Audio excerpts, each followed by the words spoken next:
Alrighty, hello everyone. Hello Sporadic, thank you for stopping by. Hello everyone, thank you for dropping in. This is a rare solo stream, a rare solo curry stream. Um, Except it's technically a multiplayer stream in disguise as a solo stream, because I am doing a Civilization 6 Archipelago here to lurk and eat. Hey, no worries, Sporadic. Thanks for dropping by regardless. Hope you enjoy the vibes. But yeah, I decided I'll do this by myself for once.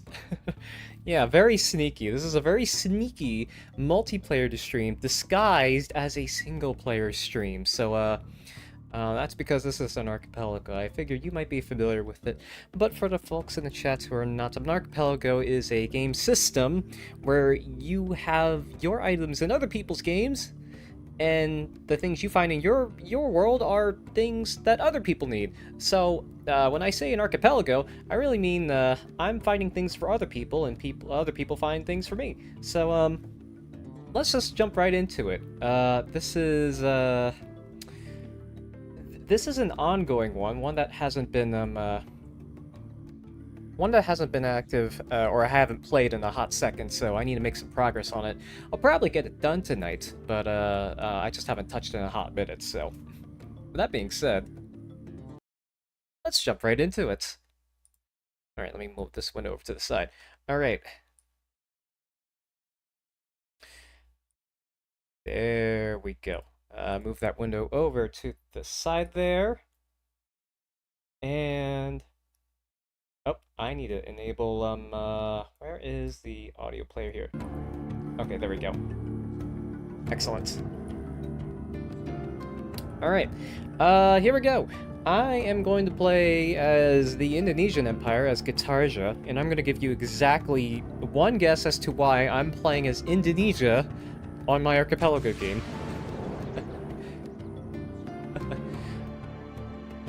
Let me make sure that actually loaded. Nice plumeria. Ah, thank you. It was kind of... yeah, it's just, it's a very nice flower. I didn't really recognize it as a plumeria flower until very recently, so I appreciate you pointing that out. I wouldn't have known that otherwise. Alright. So here is the Archipelago game that I'm doing right now, and I need to log into my Archipelago instance. So I am going to enter my slot name, and I might have all the technologies I need, so let's see what happens. Enter slot name, there we go. Okay, stuff is rolling in.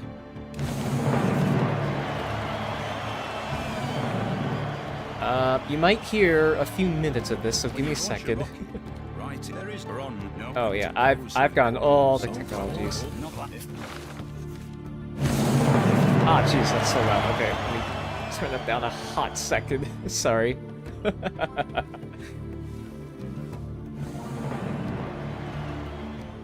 Yeah, I'm gonna let Civ do its thing while I get all the items here. You were born in Hawaii! Plumerias are your favorite flower. I did not know that! Thank you for the lore drop. That's interesting. Yeah, it's a very beautiful flower. I've never seen one in person. I've only seen pictures in this game and, you know, on the internet. But, yeah, plumerias are great. I love their patterns. I love the, radial symmetry they have. It's just beautiful. They smell very nice. Okay, got it. I'm gonna have to, yeah, I'm gonna have to see if I can find any plumerias here on the continental side.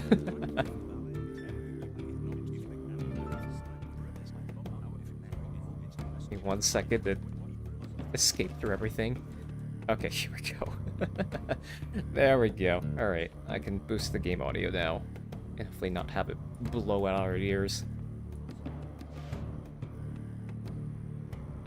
Alright, here we go. To go back to the point I made earlier, I am playing as Indonesia because Indonesia, the country, is a group of islands. And what better civ to play as in an archipelago game as an archipelagic nation? Gotta go southerly, they hate the cold? Ah, I see, okay. I'll see if I can, if I visit the south here, I'll go find some more climates. But yeah, I didn't know, thank you. You see what I did there? Yeah, see? I can come up with things. Alright, excellent. Let's place this archipelago game. Now, I think most of the people have yeah. If you can see, by all the technologies I've gotten, all the other most of the other people in my archipelago game system have completed their game. So I'm one of the last remaining ones. So I think I can polish it off tonight. And with that, I kind of forget what I'm doing. So I'm gonna need to jog my memory again. Oh yeah, I was doing pretty much all these things, so you know, I could try for a science victory. That might be a good way to spice things up. Let's just start buying governors here and putting them in random cities. Do I even have a religion in this one? I do! I have horseshoe crabs! That's right, I have horseshoe crabs as my religion. Best religion, best crab. Love me a good horseshoe crab. Get there. Excellent. And then I can start promoting that with titles here. They're pretty awesome. I do love me a good horseshoe crab, so yes, I really much appreciate it. Okay, that's good for now. Go,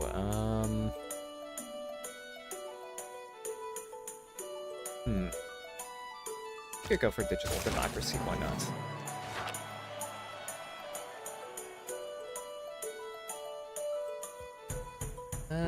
Okay. I hope this audio balancing is fine. I think it should be fine for now, but, no worries. Okay. But yeah, I've got a lot of things to slot in, so, let's do this. We'll do lots of trade routes to get us some gold. Adjacency, maybe expropriation, military. There we go. Excellent. And then we have all these items that we're pretty much gonna wipe the floor with once we get our game up and running, so we can just go ahead and get it started. Alright. I'm probably gonna start moving a little bit quicker here just because I have all the technologies in my game, so I'm probably just gonna go scout and try to forward settle everything and do all the things.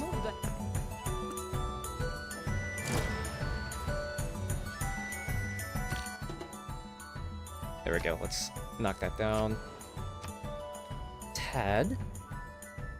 I need to make relationships with some of these folks here. Okay, there we go. Alright, time to... I could go for a variety of victory conditions here now that I have everything, so this is not going to be too difficult. Just going to keep moving and moving and moving. Moving and grooving, that's the name of the game. But yeah, I've got lots of things I can do.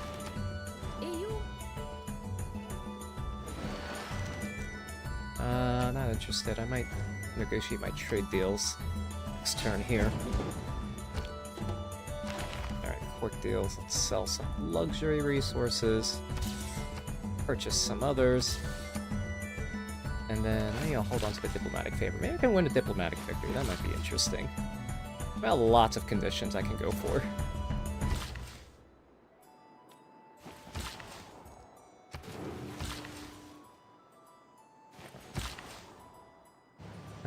Oh wow, I've got seasteads and offshore wind farms too. I've got a lot working for me here. Nope. Go. I can't do that. Okay. I was wondering if I could attack with a land unit from the sea, but no, that's not a thing.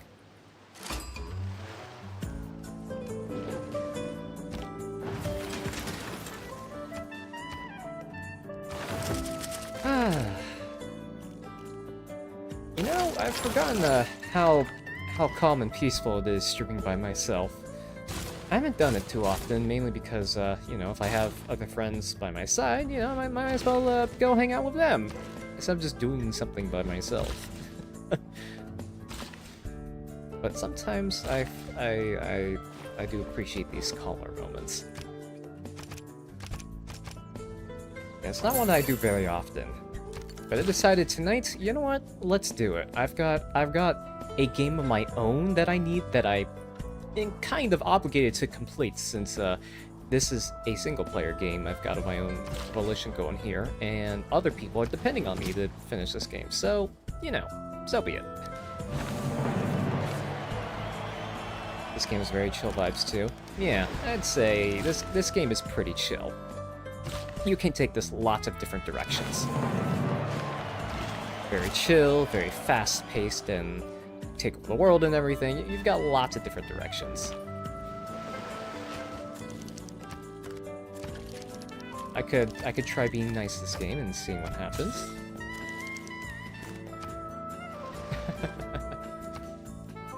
Have you played Civ before, Sporadic?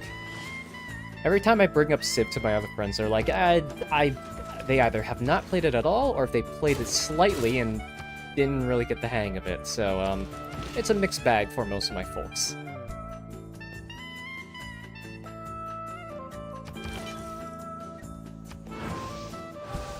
Nope, was that Tonga? No, so... Or, yes, kind of.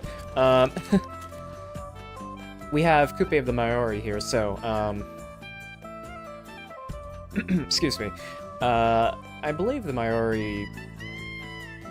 Yeah, I believe the Maori officially rules over the island, the nation of Tonga. Yeah.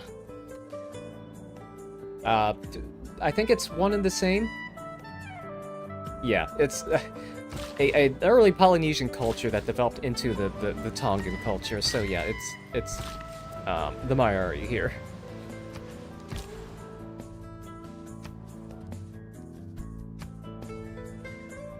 You know what? Let's do some food production.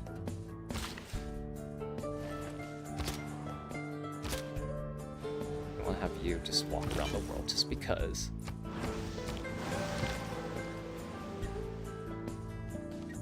New Zealand? Yeah, they also live in New Zealand as well.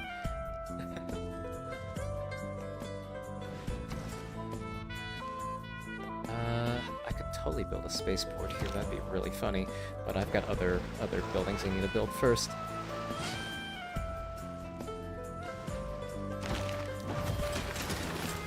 Let's actually start purchasing some settlers. I'd love to get some of them out.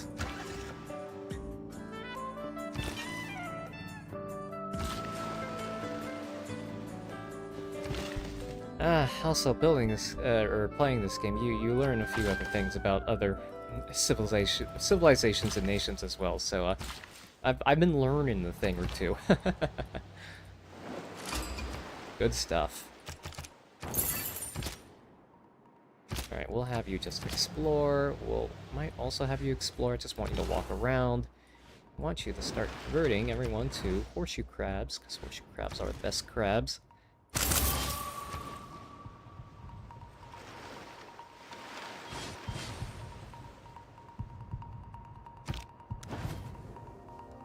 Or just pass by. We have no intention of declaring war. We can try something new for this. Missionary. At this rate, I might be able to go for a religious victory too. That might also be funny. Let me do some on-the-job audio balancing. There we go. Now we're getting things moving.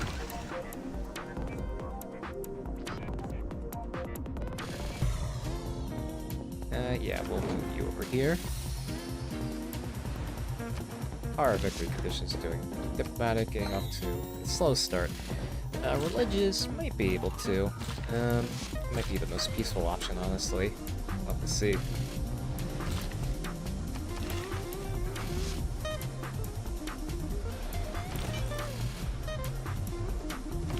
Move our missionaries over to the other cities here. They can also act as scouts as well, so we've got options. Our world is so amazing, cultures all made up, always fascinating to learn about others. Definitely prefer some of them to ours. Ah, you know, I could say the same. It's just how it really be like, but yeah, you're absolutely right. You can learn a heckin' lot about the world in general. It's just such a wide world. So many things to learn. It's a beautiful world out there. All it takes is just stepping outside your boundaries for just a hot second, just to poke your head in and say, what's going on over here? And before you know it, you get exposed to so many different cultures and cuisines and people, and just learning what they do and just asking them how their day is. Questions as simple as that can open up a world of possibilities. Absolutely beautiful way to approach life. I definitely approve.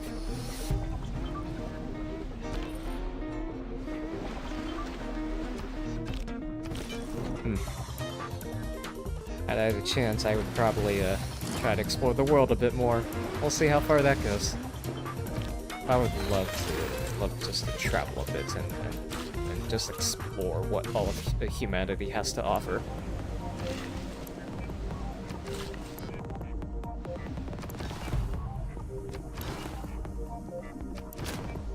There we go.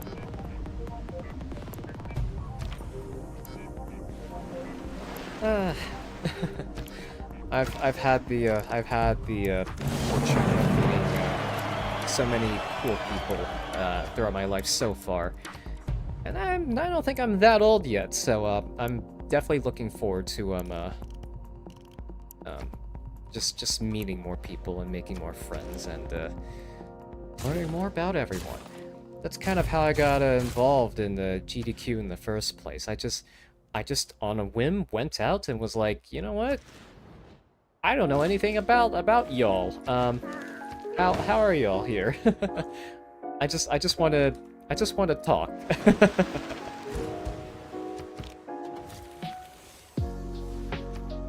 You think it would benefit anyone to live in another country for a year? Really opens up your mind when a lot of things you have come to expect just don't happen. Oh yeah, absolutely. I completely agree. There's just a world of possibilities out there that are waiting for you to discover them. Absolutely, I completely agree. Now, let me adjust my volume ever so slightly. There we go, don't want to overpower it. Yeah, it's yeah.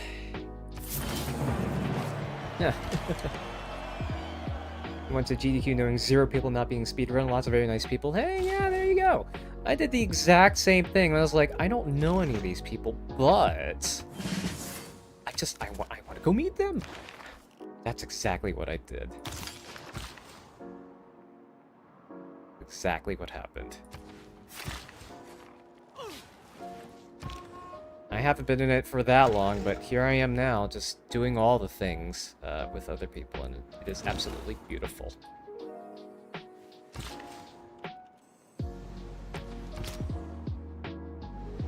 Can't wait to keep getting involved and do all the things later on. Ugh.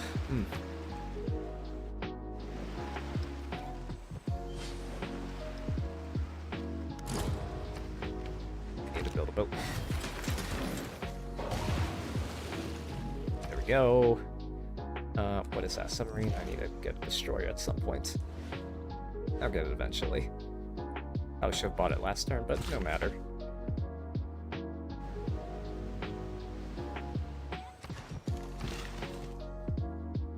Lost luck and earnings out for a phone call. Have fun somewhere in castle. Thank you. Yes, please. Go do whatever you need to. Don't let me keep you. Have fun, sporadic.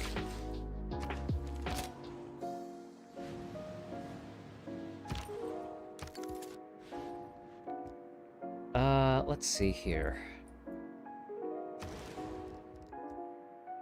Apple. Should probably build more infrastructure, honestly, so I will put like a harbor right here. Hi, Coupe. Don't mind me. Here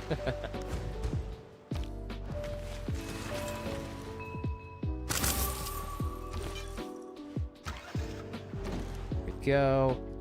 We can try a mosque here, put up a lighthouse. The one thing I don't particularly like about the Civ Archipelago is that you cannot, I don't know. Whereas in Civ, you'd be able to, if you unlock a technology, you'd be able to use it yourself. You have to wait for other people to unlock your technologies for you, which wouldn't be that bad, but in other games, it would be a case of they find something you can use, and then you go use it to go advance further in your game and find things in other people's games. But here in Civ, if they find a technology for you, that really doesn't do much other than you can expand slightly more. It doesn't actually affect. It doesn't let you progress any further unless you unlock a bunch of technologies. I guess the way to put that is, it's very yeah, it's just very... How do I say it? I don't know, hard to... It requires a lot of setup time, I guess is the way to explain it. So, like, if I get a... if I look on my technology tree right now... Okay, like pottery and animal husbandry and mining, that gets me very, very basic upgrades, but it's like... I have the ability to make a tile improvement after that, which isn't very impactful. All of the things you can get in this game are very piecemeal, and it's very hard to really ramp up. You need to spend a lot of time researching technologies that build on top of each other. So getting technologies piecemeal like you would in an archipelago doesn't work out very well. So, I don't know.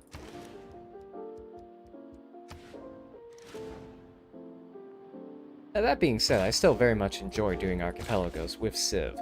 It's just a very different experience from what you might expect if you were trying to, I guess... Yeah, if you're expecting to play it normally, that's not quite how a Civ Archipelago works. Let's get a granary, put a harbor up right here.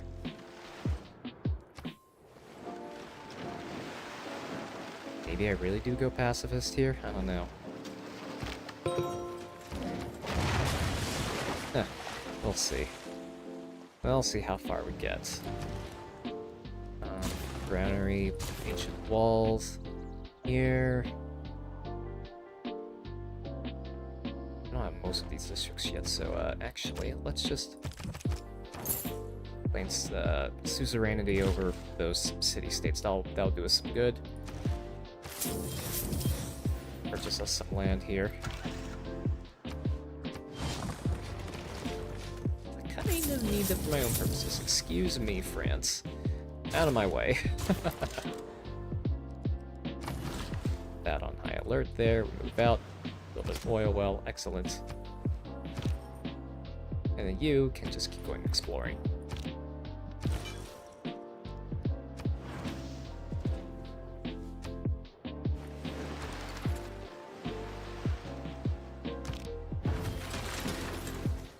Okay, more seasteads. We want to keep ramping up our city's productivity.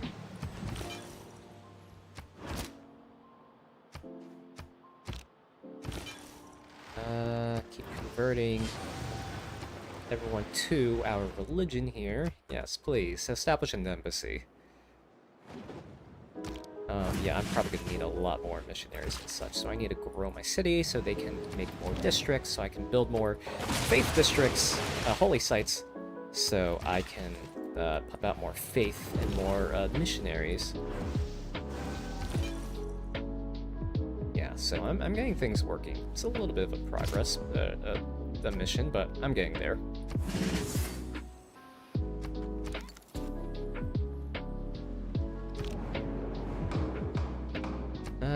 Let's do, I don't know, a trade city-state. I don't know, who do people not like? Shaka? We're gonna do that. Let's see what happens. Excellent. Excellent, excellent. I'll promote you. Naval victories, spec ops, you can go recon. Build that, build that. You can use more tiles, so France doesn't have them.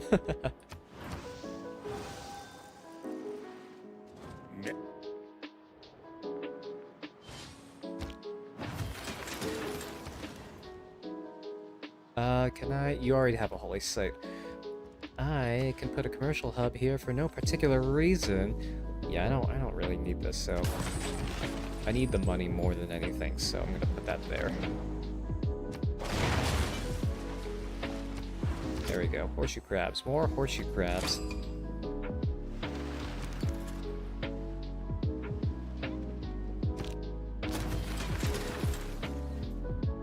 Okay. Envoys. I have lots of envoys. Let's spend them in a place. I'll put them in some trade city-states just because I feel like it. I think I can... Audio balancing this game is a little weird. I just might need to turn the master volume down. Oh, yeah, it's the sound effects that are very strangely balanced. Yeah, I might just have to turn that down. A lot of the sound effects are not quite balanced here, so I'm gonna have to do some on the spot with that. That's fine. I wonder if I have access to rock bands. If I do, I would be able to do a lot more conversion here. Let's see.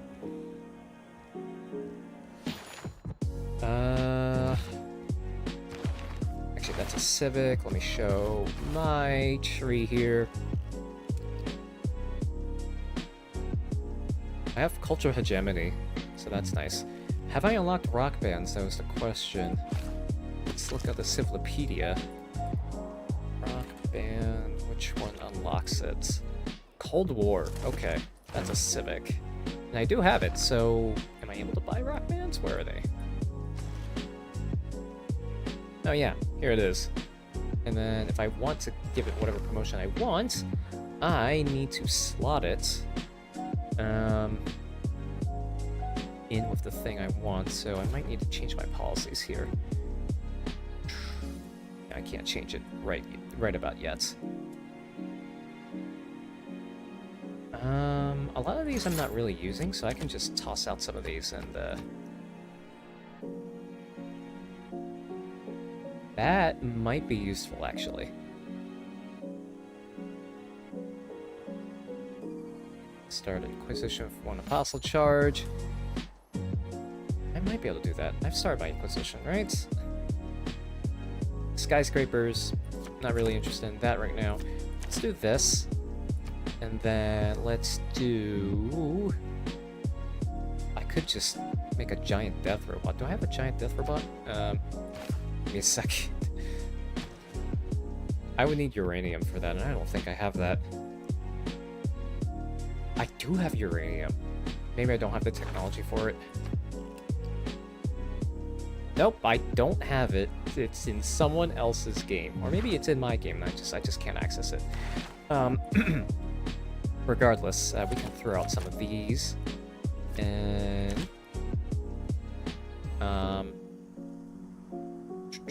where is my rock band? Here's my rock band thing. Let's go diplomatic. That doesn't matter too much. Yeah, let's just pump up our productivity as much as we can. Rock band. Let's buy a rock band here, just for the heck of it. See what happens. Start spreading the good word. I should probably plop down a holy site, so let me do that.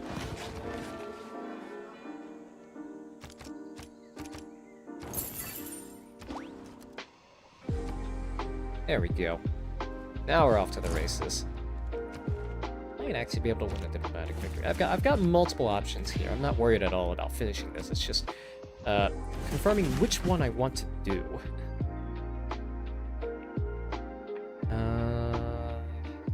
Yeah, religious rock is what I want here. Here, let's be friends with everyone. I haven't attacked anyone, so let's just be friends. I'm gonna go the peaceful route this time. Excellent. I'm at peace with most of them. Let's pull up the religion lens and see how far my religion is spreading. I might be able to go up and convert the folks over there, so... Or I could take this in lots of different directions, honestly. So here's what I'll do.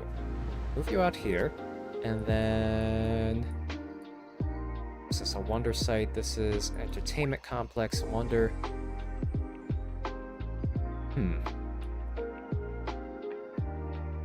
Which child does that belong to? Bad Tabira. Yeah, let's try religious rock. Let's just go... Let's wing it and see what happens.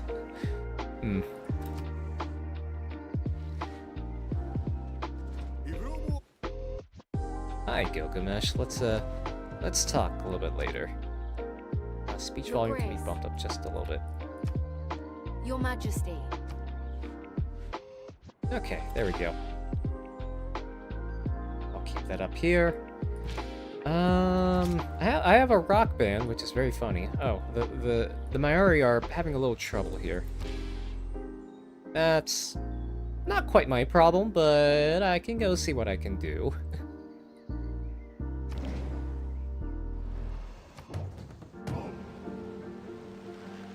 Alright.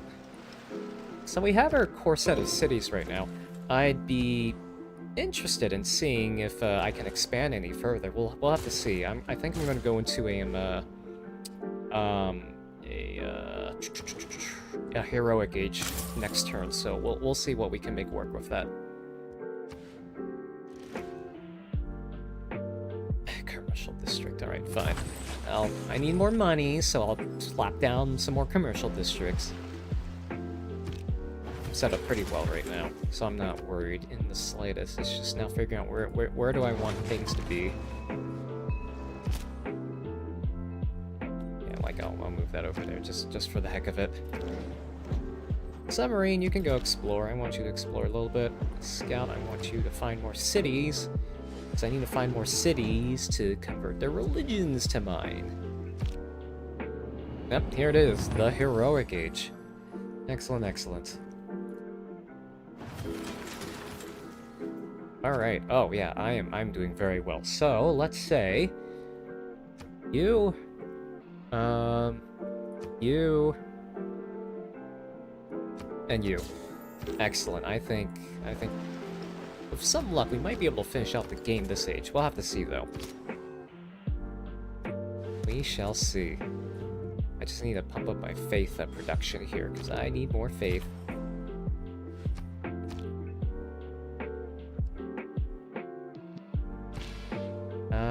You don't have anything I can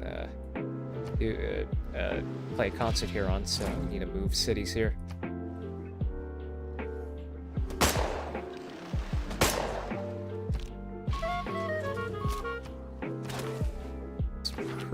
I have a great admiral. Interesting. What do? Forms a fleet out of a military unit. I'll keep you on the back burner, just in case. What can I do here? I have no idea what to do here. I'm just gonna have my spy do something.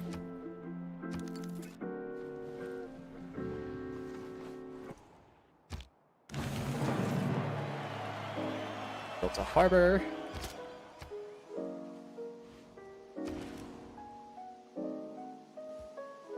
Bump that up ever so slightly. Yeah, I'll station you here, that's fine. You go over to the... Wonder? I have no idea what you're doing.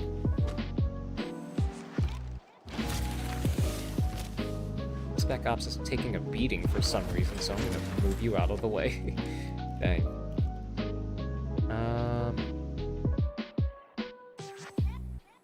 Oh yeah, I'm sending items now. Market, medieval walls. We need more of this, more of this. Excellent. So now you can also start pumping out hostiles too. Actually, which is a wonder that lets you choose which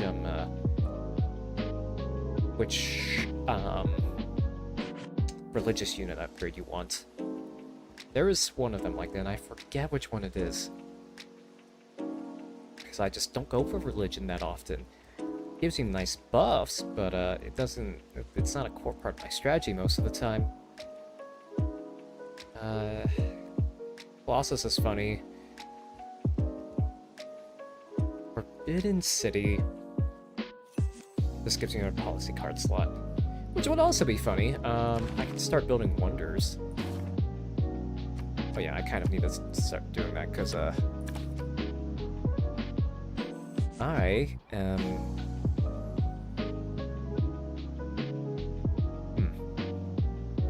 Yeah, maybe I'll just slot in skyscrapers. Then... non-state actors. I could totally do that. And upgrade my spy units. Trade routes.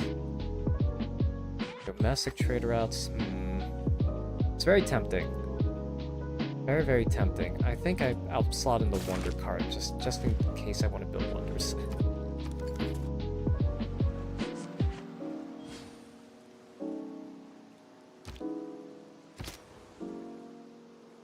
Yeah, I'll have you move here, heal.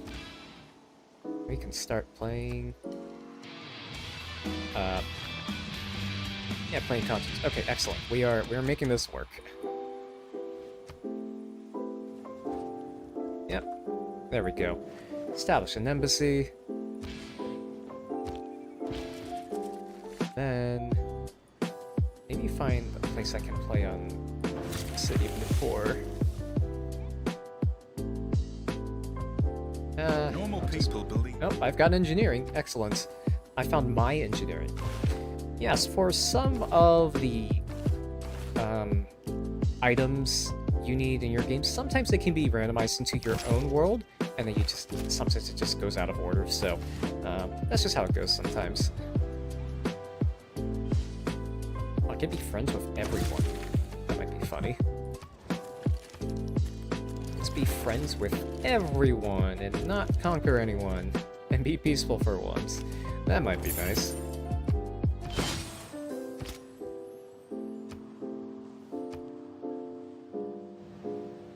This really will be the chillest of Civ streams I've done so far. Which I'm not opposed to. It's just, funny. Bank. Let's see, I can buy another rock band. I can start buying rock bands and, going forth and converting the people. Okay. I'm making this religion thing work.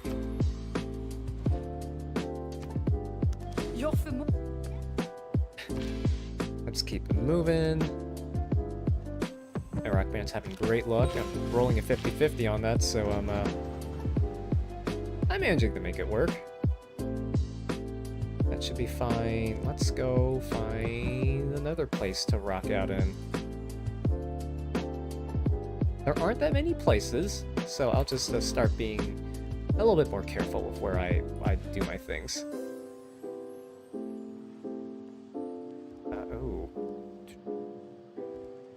I'm not really interested in that right now. I'm just gonna get the holy site up and running. Yeah, I'll just move you over here, why not? Possible we can launch the Inquisition.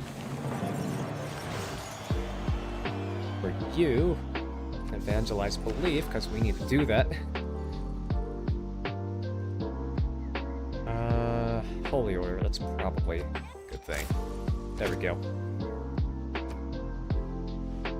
Okay. Probably need another hospital. There we go.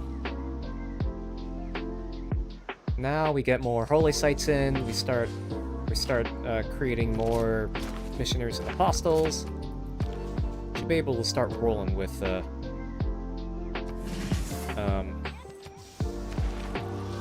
conversion of the world. Get pilgrimage just to really hammer home the I want more faith machine.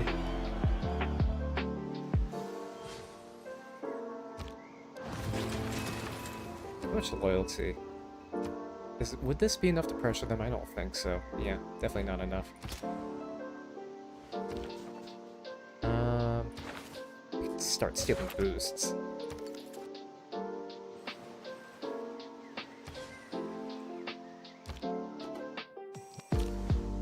Traders, yeah, I'll probably want to keep increasing the population of my cities.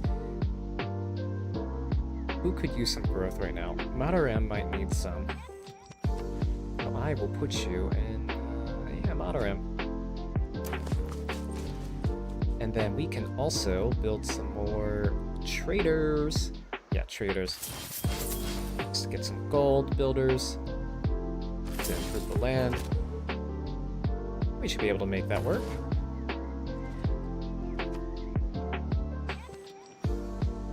Excellent. The whole world is friends with me. This is beautiful. Now let's see how long I keep this up before I decide another strategy is more suitable. Do I go for? Ooh, that might actually be a good wonder. I'll build a wonder. That one.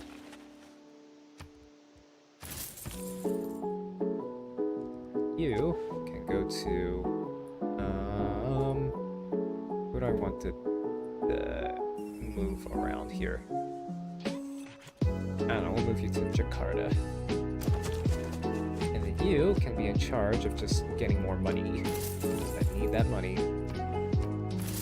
There we go. Now we're moving things along here.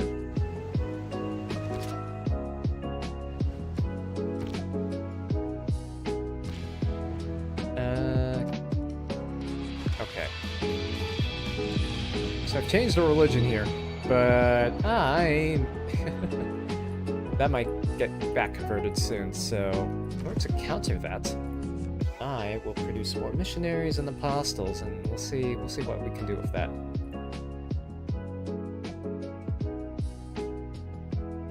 Let me check. Religious units. Oh, that's a city-state. That's right. There is a city-state that lets your missionary units choose from any promotion. I just don't have them, so. There we go. That should help us a fair bit. Armagh gives us, sorry, excuse me. Yeah, Armagh. I really should get Chinguetti though, but I want Armagh for the suzerainty over it. Yeah, that's boosting my face, so that's not a bad choice. It's just I also want Chinguetti as well. I'll see if I do a religious victory this time.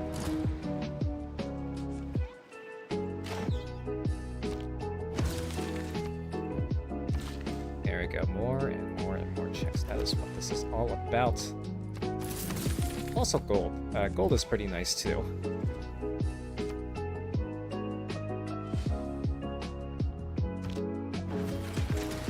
Let's see.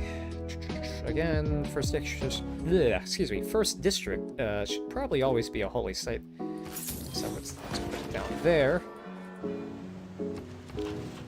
Keep her moving.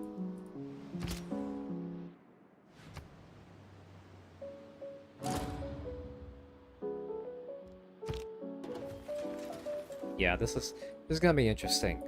Religious victories are a little tedious, since you need to convert the majority of a player's city to something else. But it's possible. It's just the larger the map, the slightly harder it becomes.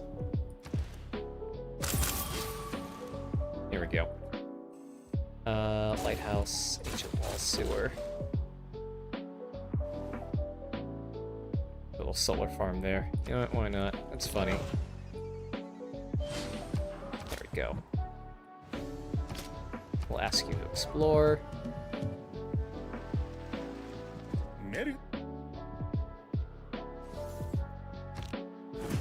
Time check. Okay, we're making decent time. Maybe it's going a little bit slower than I would like right now, but that's quite all right. We've still got a lot ahead of us, so we are still doing great. Do I want you to build a wonder? Plus 20 faith in the city. Honestly, yeah, faith. I need that faith. Let's start moving you over here, so we'll move you over there. Means 3 extra spreads when moving adjacent to a natural wonder. Do we have a natural wonder on the map? I honestly don't know. Oh yes, right there. Who am I kidding? Natural wonder. I should have done that first.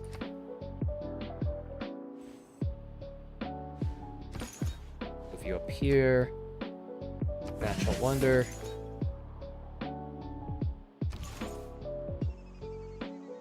Excellent.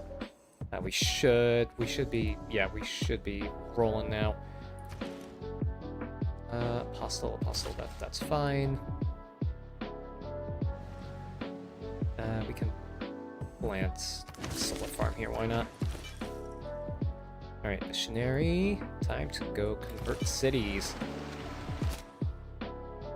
You can explore.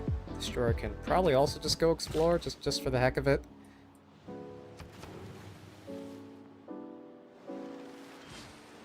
We shall keep exploring everything. Keep a city, a free city. Can never say no to that.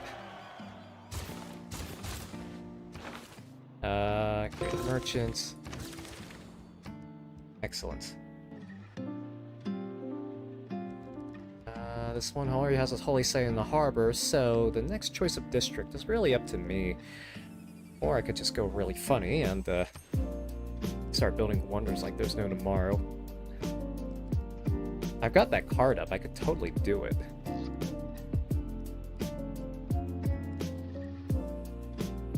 Kotoku in... Weren't you? Oh, there we go. Now you're building it. As for you, I want you to build a Colossus, because it's very cheap early wonder. This is a very basic merchant, so what tile do I want you to annex? I want you to annex, I don't know, I don't really care. This tile, why not? Still. Now you have 9 spreads, that is excellent. I shall move you over here. Fossil, let's bring you over here. You have 9 now, let's move you back over here. Guru, we'll buy a Guru here, just for sustainability as they go out and convert the world. And let's start spreading religion.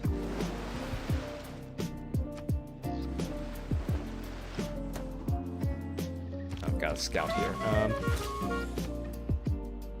I might need to escape and leave, so we'll see.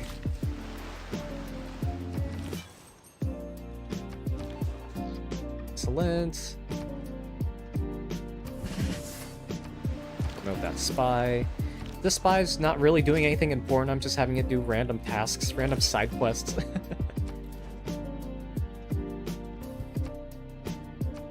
So, yeah.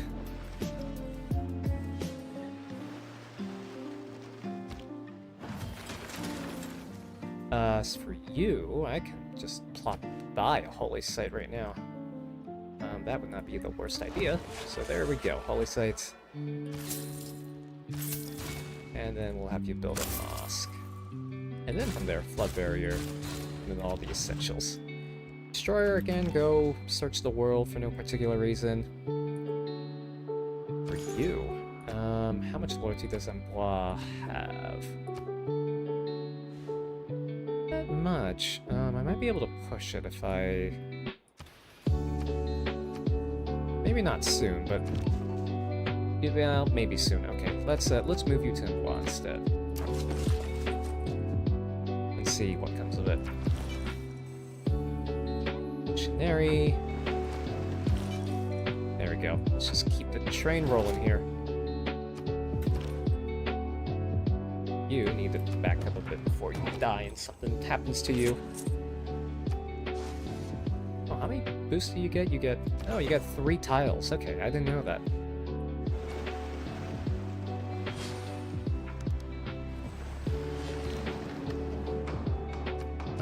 I'll choose myself, and then we'll choose a trade city-state.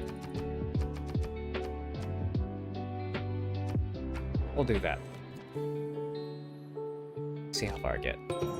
Hey, there we go. Excellent. 2 more diplomatic victory points. I'm slowly working up towards that religious victory, so I'm getting there. Horseshoe crabs. Doing good.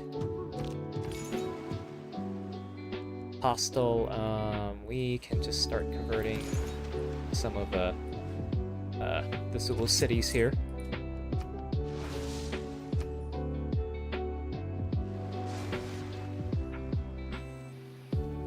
Is this a holy site they built? That's interesting. I don't know, they're gonna be spreading my religion, which is fine. I appreciate that. It's just, that's not the one they were expecting, probably. Oh, you can grab that. Spec Ops.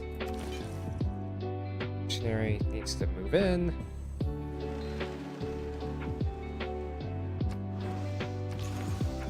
You can keep moving in. You can also keep moving in. There we go. The guru needs to back up these folks, so I'll just move it in like that. And we'll keep it moving.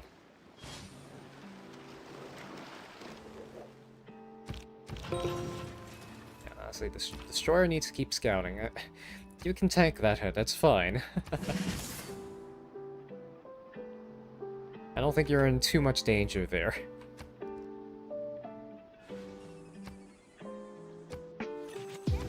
There we go.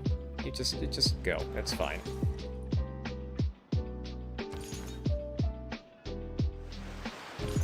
This can move up here. You can move over here.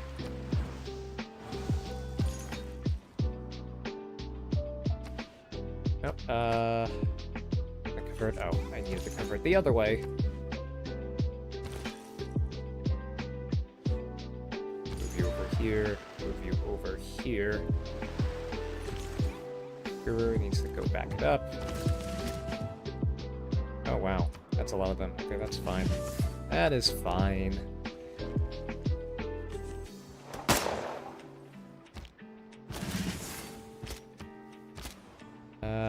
We're just exploring at this point down on this here island. You can just reduce loyalty. That's fine. Hopefully we'll be able to crack that soon. We'll see. There we go. That's what I'm talking about. Okay. Keep that moving. We'll probably need to buy a few more apostles. Yeah, we definitely do. Missionary and apostle here. See what upgrades they get. Impressionnant. Il semble que vos esprits.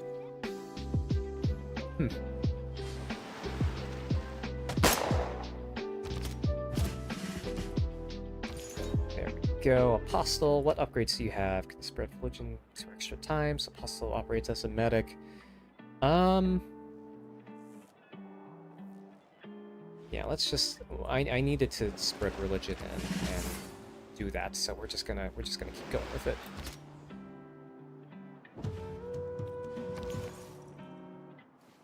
There we go. Olundi. That's fine. We'll move it on over. Move you over here.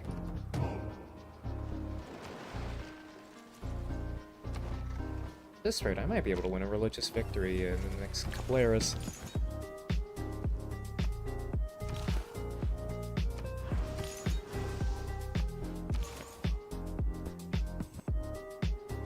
move you over here. I doubt I'll need that apostle, but we can get it anyway. Lighthouse. We can also have a lighthouse. Flood barrier. Yeah, we're just gonna queue up some stuff because I don't need to really focus on that right now. Guru. This Guru's not really doing much. I'm gonna restage it over to China. Start converting their religions here.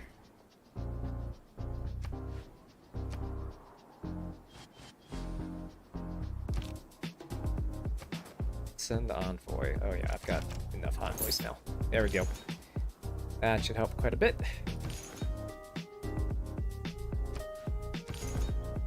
You, I shall start moving over here. You spec ops, I'll move you over here. People are starting to become not so friendly with me. I can kind of counteract that. Yeah, some of them are starting to not like me for whatever reason. If you renew a friendship on the turn that the friendship expires, they will automatically renew it. So that's like an infinite friendship glitch to keep your friendships and alliances active in Civ. That's just how it works. Can't tell you why or how. That's just a neat little thing.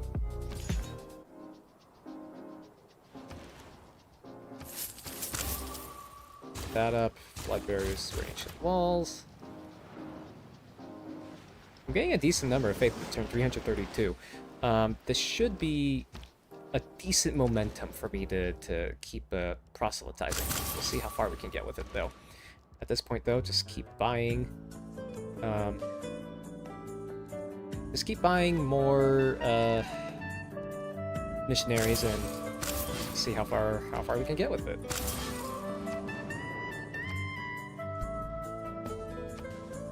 Do I care about that? I do not care about that. I want my diplomatic favor.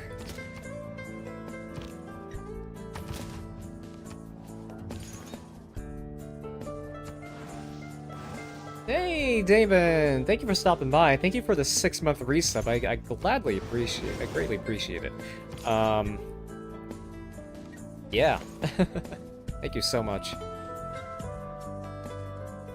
Oh, I think I misclicked there. I did not want to attack their apostle. That was not what I wanted to do. Jeez. Holy ground, combat strength. Yeah, that's not what I wanted to do. I'm gonna save scum just a little bit here. I did not want to do that.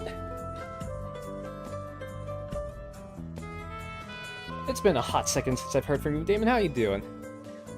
Nuke 'em? Oh, fantastic. Yeah, I'll get right on that. At the beginning of the stream, I committed to doing a very peaceful game of Civ, so that is what I'm doing right now. A peaceful religious victory Civ. I'm not quite there yet, but I'm working on it. So nukes are off the table, unfortunately. The world contains marvels. I'm doing it through a ancient hearts and prophets. minds strategy. And terror is more fearsome than any apocalypse. But walking on Machines him search regardless. For meaning in new matter weaves dreamlike forms. Choices made Once we get off long this ago loading bear screen, grave consequences we'll try that in this again. age and demand resolute answers. Go now and achieve your vision for the here we are, future yeah, of almost. civilization. Daring Gitacha, Majapahit. There we go. Okay. Let's not misclick again.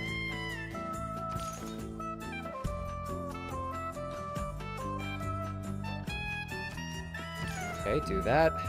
Do that. There we go. And then not inadvertently attack the other apostle. Because that is a fight we will definitely lose.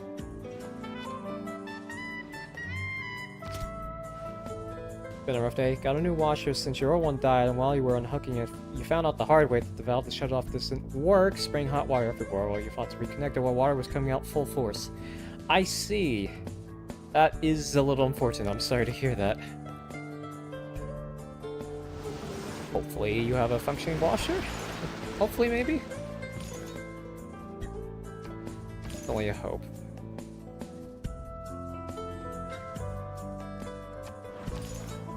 But yeah, that's rough.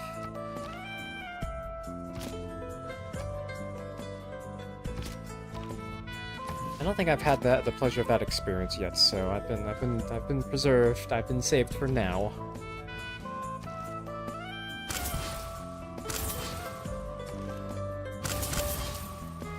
Luckily, he had a valve in the basement as well and was able to turn it off. So new washer was installed, just had to clean up the flooded floor. Okay. So it didn't linger around. So that's nice.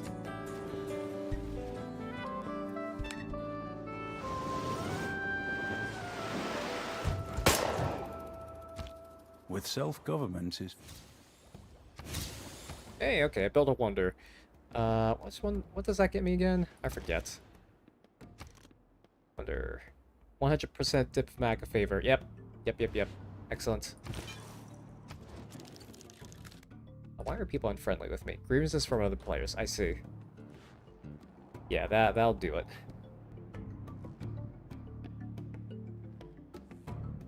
How goes curlization? Hello, Cell. Welcome on in. Going to be lurking. Think you're going to play some more Eve? Excellent. You go have fun, David. Thank you for the lurks. Welcome in, Cell. Civ goes great. I am doing an Archipelago Civ. Sound familiar? I'm doing another Archipelago for another group that just also happens to be Civ. So that's what's happening right now.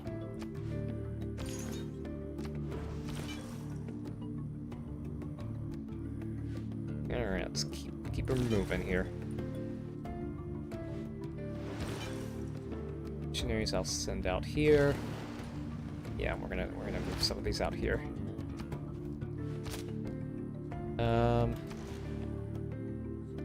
Curlization is great. I love Civ, in case that wasn't apparent. But curlization is excellent. Love it. Would not have it any other way. Here, I've actually committed to a very peaceful route in pursuing a religious victory here. So, I know, interesting. Bold move. Oh, here we go. Here we go. I think this is what I'm looking for. This has 5 on it, this has 4. Let's just build Hagia Sophia right there.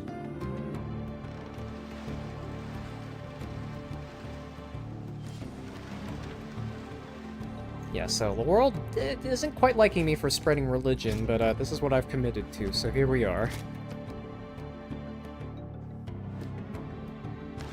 Great person. Take you. What is your effect? It creates an ironclad. I'll take it.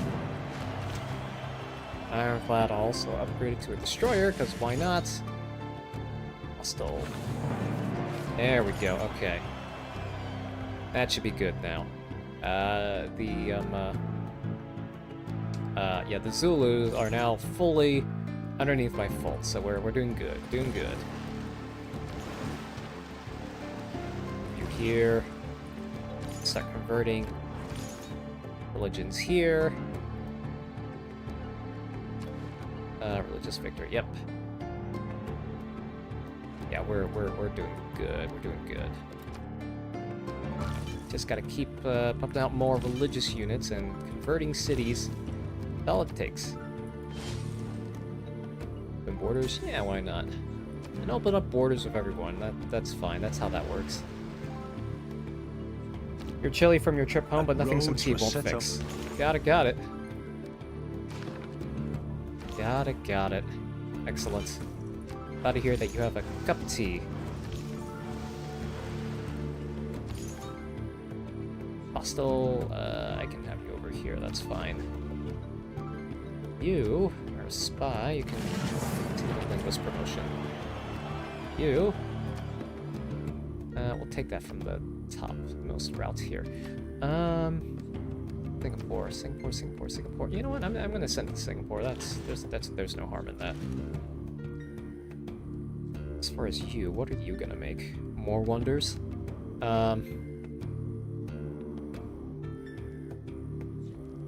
Honestly, that would not be... not a bad thing. But I think you could be functional in a few other ways. So, let's put up a Actually, how's growth right now? 16 housing for 10 citizens. A cup of tea and food that you actually want to eat. You're very happy. Excellent. We love having things we want to eat. I'm very happy for you, Cell. Good stuff. Glad to hear that. I had lots of food today as well. A Thanksgiving lunch and dinner with my folks. So I also had a lot of fantastic stuff to eat. So I'm very happy myself. Good all around. I will just have you build some traders because I can't think of anything. So yeah, hope all of your evenings went well, all of y'all collectively in chat. I know I asked for some of you before, but if not, welcome on in. Hopefully this stream can provide some nice alternative vibes to get the message across. Oh. Okay. We're gonna pretend that worked like normal. Let's see, you... Yeah, you can just advance there and there. Spec Ops... Oh wow, we've got stuff to deal with. Here. You do that. Move you to the side, move you to the side here. Try that. Scout can go somewhere else, because I don't want you here on that island right now. Some more gold. Destroyer upgrade. Yeah. We'll have you do that. Holiday went well? Oh yeah, absolutely. I very much enjoyed my holiday. Lots of good food and good time spent with good people, so it has been good all around. Very satisfied.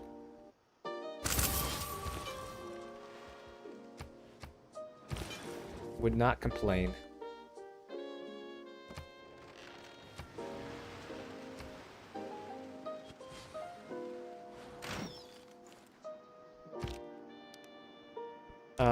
I think I said this yesterday too, but surprisingly, I've got nothing on American Thanksgiving Day tomorrow, so tomorrow's open and free for me to do whatever. I could stream tomorrow. I could do whatever. I'm not too picky. I might stream again tomorrow, depending on what I feel like.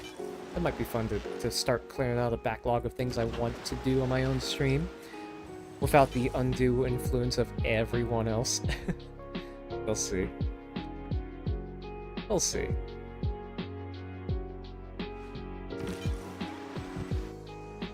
Okay.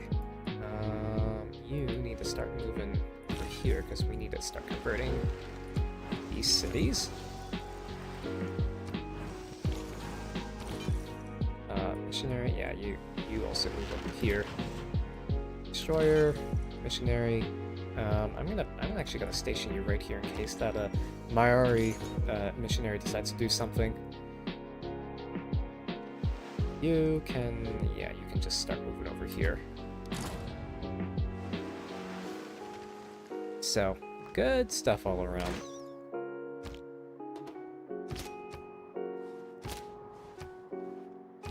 Go. Excellent. And we'll keep this horseshoe crab train moving. There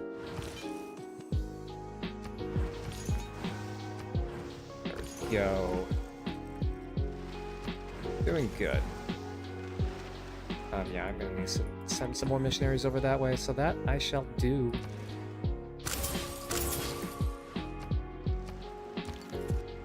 How many points do I need for a golden age? I need 4 more. We're getting there. Okay, you can move up here.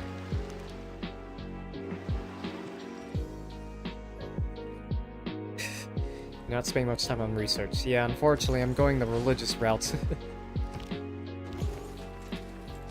So, yeah, that's what we're doing today. Sorry to disappoint. Potential bonus curry stream. Yeah, potentially. We'll see. We'll see how I'm feeling. All depends.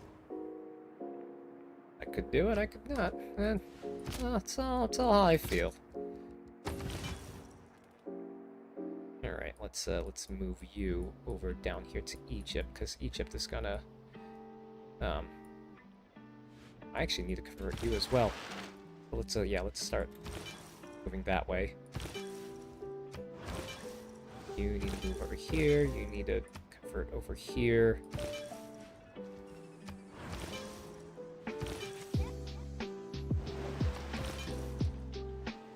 You can start marching over here.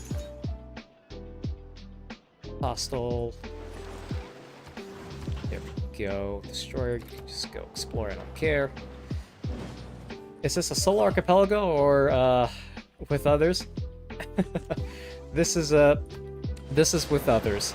It's with another group I'm playing an archipelago with. Ye who tread So the it's a secret multiplayer stream disguised as a solo curry stream. I'm being very sneaky right now with that. So yeah, this is definitely with others. You just bought this game, you don't know anything about it. Well, allow me to start rambling to you for hours on end about Civ. Welcome on in, Zaza. I hope you're here for some chill vibes and learning about Civ, because that is what I will do. Civ is one of my favorite games. I love talking about it, so if you have any questions, feel free to ask. I have played this game for years, and I play it very frequently. So, welcome on in. Welcome to the civilization life. It's a very interesting strategy game. You know, it's a lot of people regard it as the game of choice in the 4X genre. It's kind of the standout game like there. So, it's not for everyone. I'll give you that. But definitely give it a try and see how you like it. Please do. Hey, I'll make sure to talk you out. You're downloading as we speak 1.7, but I don't know if you'll like this. I see. Okay. Yeah, I haven't touched 7 yet. 7 has been very interesting. I will wait until its first full expansions come out and it goes on sale. I've seen the reviews for 7 and I know a little bit about its. I know a decent amount about its gameplay just following it, and it hasn't convinced me yet. So I am holding off on that for the time being. There will probably be a time where I learn or start playing 7, but that's definitely not right now. 7's expensive. Yeah, it's also pretty expensive, so that's kind of why I don't want to pick it up right now. So there will be an opportunity for me to play 7s. It's just you will likely see it in at least 2 years from now, if I'm being honest. I've got lots of other games that will hold my time for now, and we'll see. We'll see. We shall see. I'm in no rush.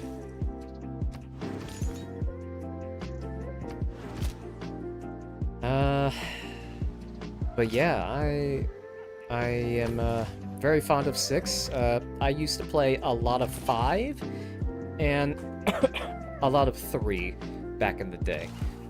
The other ones, not so much.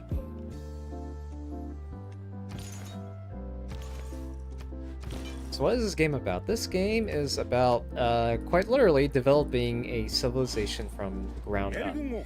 You start in the ancient era. Here, let me illustrate this using the technology tree. Let me toggle this.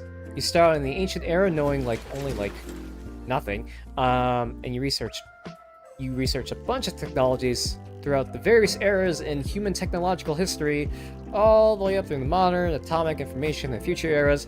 And you build a civilization from the ground up. You start off with one settler, one city. You grow your empire, plop down more cities to build more buildings and districts to get you more gold and science and faith and all these in-game currencies to get to unlock more technologies and units and build more cities. And then eventually you work your way up to one of 6 different victory conditions. You've got a science, culture, domination, religious, diplomatic. Actually 5. I take that back. 5 different, or excuse me. It's technically 6 because there's a score victory as well. 6 different victory types. You can scientifically dominate in that you build a spaceship at the end of the game and do all these endgame space missions. You can lead a culture victory in converting all the other civs to your culture. A domination victory in which you militarily conquer all the other nations on the globe. A religious victory, which is what I'm going for right now, is where you convert all the other civilizations to your religion. Or a diplomatic victory, where in the World Congress, you curry the favor of other nations and vote successfully on a lot of different agenda topics. So, there are lots of ways to win the game, and lots of ways you can play it. One strategy definitely does not fit all, and every civ and every leader has their various perks. So, there are, I forget how many, there are a lot of different civs in the game, and I definitely have not played them all, surprisingly.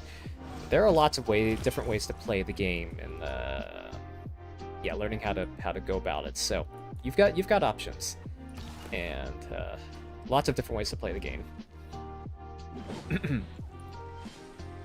I have a series on my YouTube channel that has been ongoing and very sporadic for like I've done like one video every 6 months or something on it, but it's like a Civ 6 Overexplained series where I dive straight into Civ 6 mechanics and start yapping for a long time about all of them.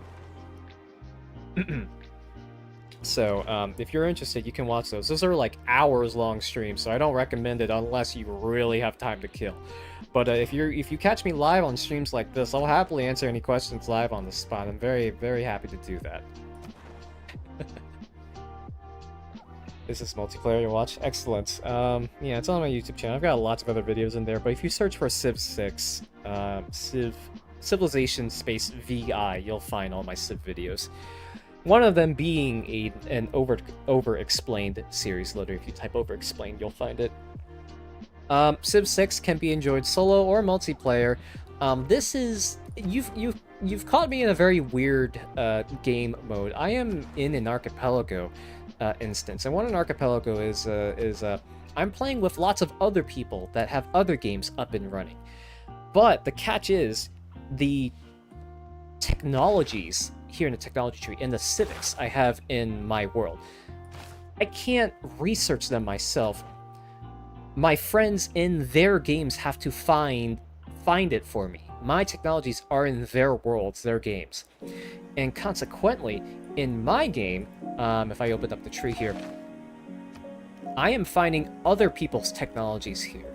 So, I'm finding equipment and elixirs and raspberries and gravtech for all of these other games in their other worlds. So, I contribute to their progression, they contribute to my progression. You can do this at the same time, or you can do this asynchronously, not at the same time. It's a very flexible way of playing it. And a lot of us like to play it because it mixes up our games sometimes. And it's really fun just being like, oh, hey, I need this item in your world. And they're like, oh, I can get it if you find me this item in your world. And it goes back and forth like that. This Archipelago instance I'm playing right now has 16 different games right now, between 12-ish of us. So there's a decent number of people in it. And I'm kind of falling behind, so I need to catch up on my game. I'm getting close to a victory though, so we might see it. We might see it today. We might not. We'll see. We'll see how well I do. But yeah. Here, let me do this real quick, just because I need to. But yeah, I need to complete my game. Most of the other people are done with their games already. I'm working on mine. I'm working on it. But yeah, conventionally, you can play this multiplayer or single player, either one. Single player Civ is very fun. It allows you to walk through the mechanics yourself and do all these fun things. Multiplayer Civ is really fun. If you know me, I like to play games with my friends. Almost every single stream on this channel will be a multiplayer stream with my friends live on a voice call.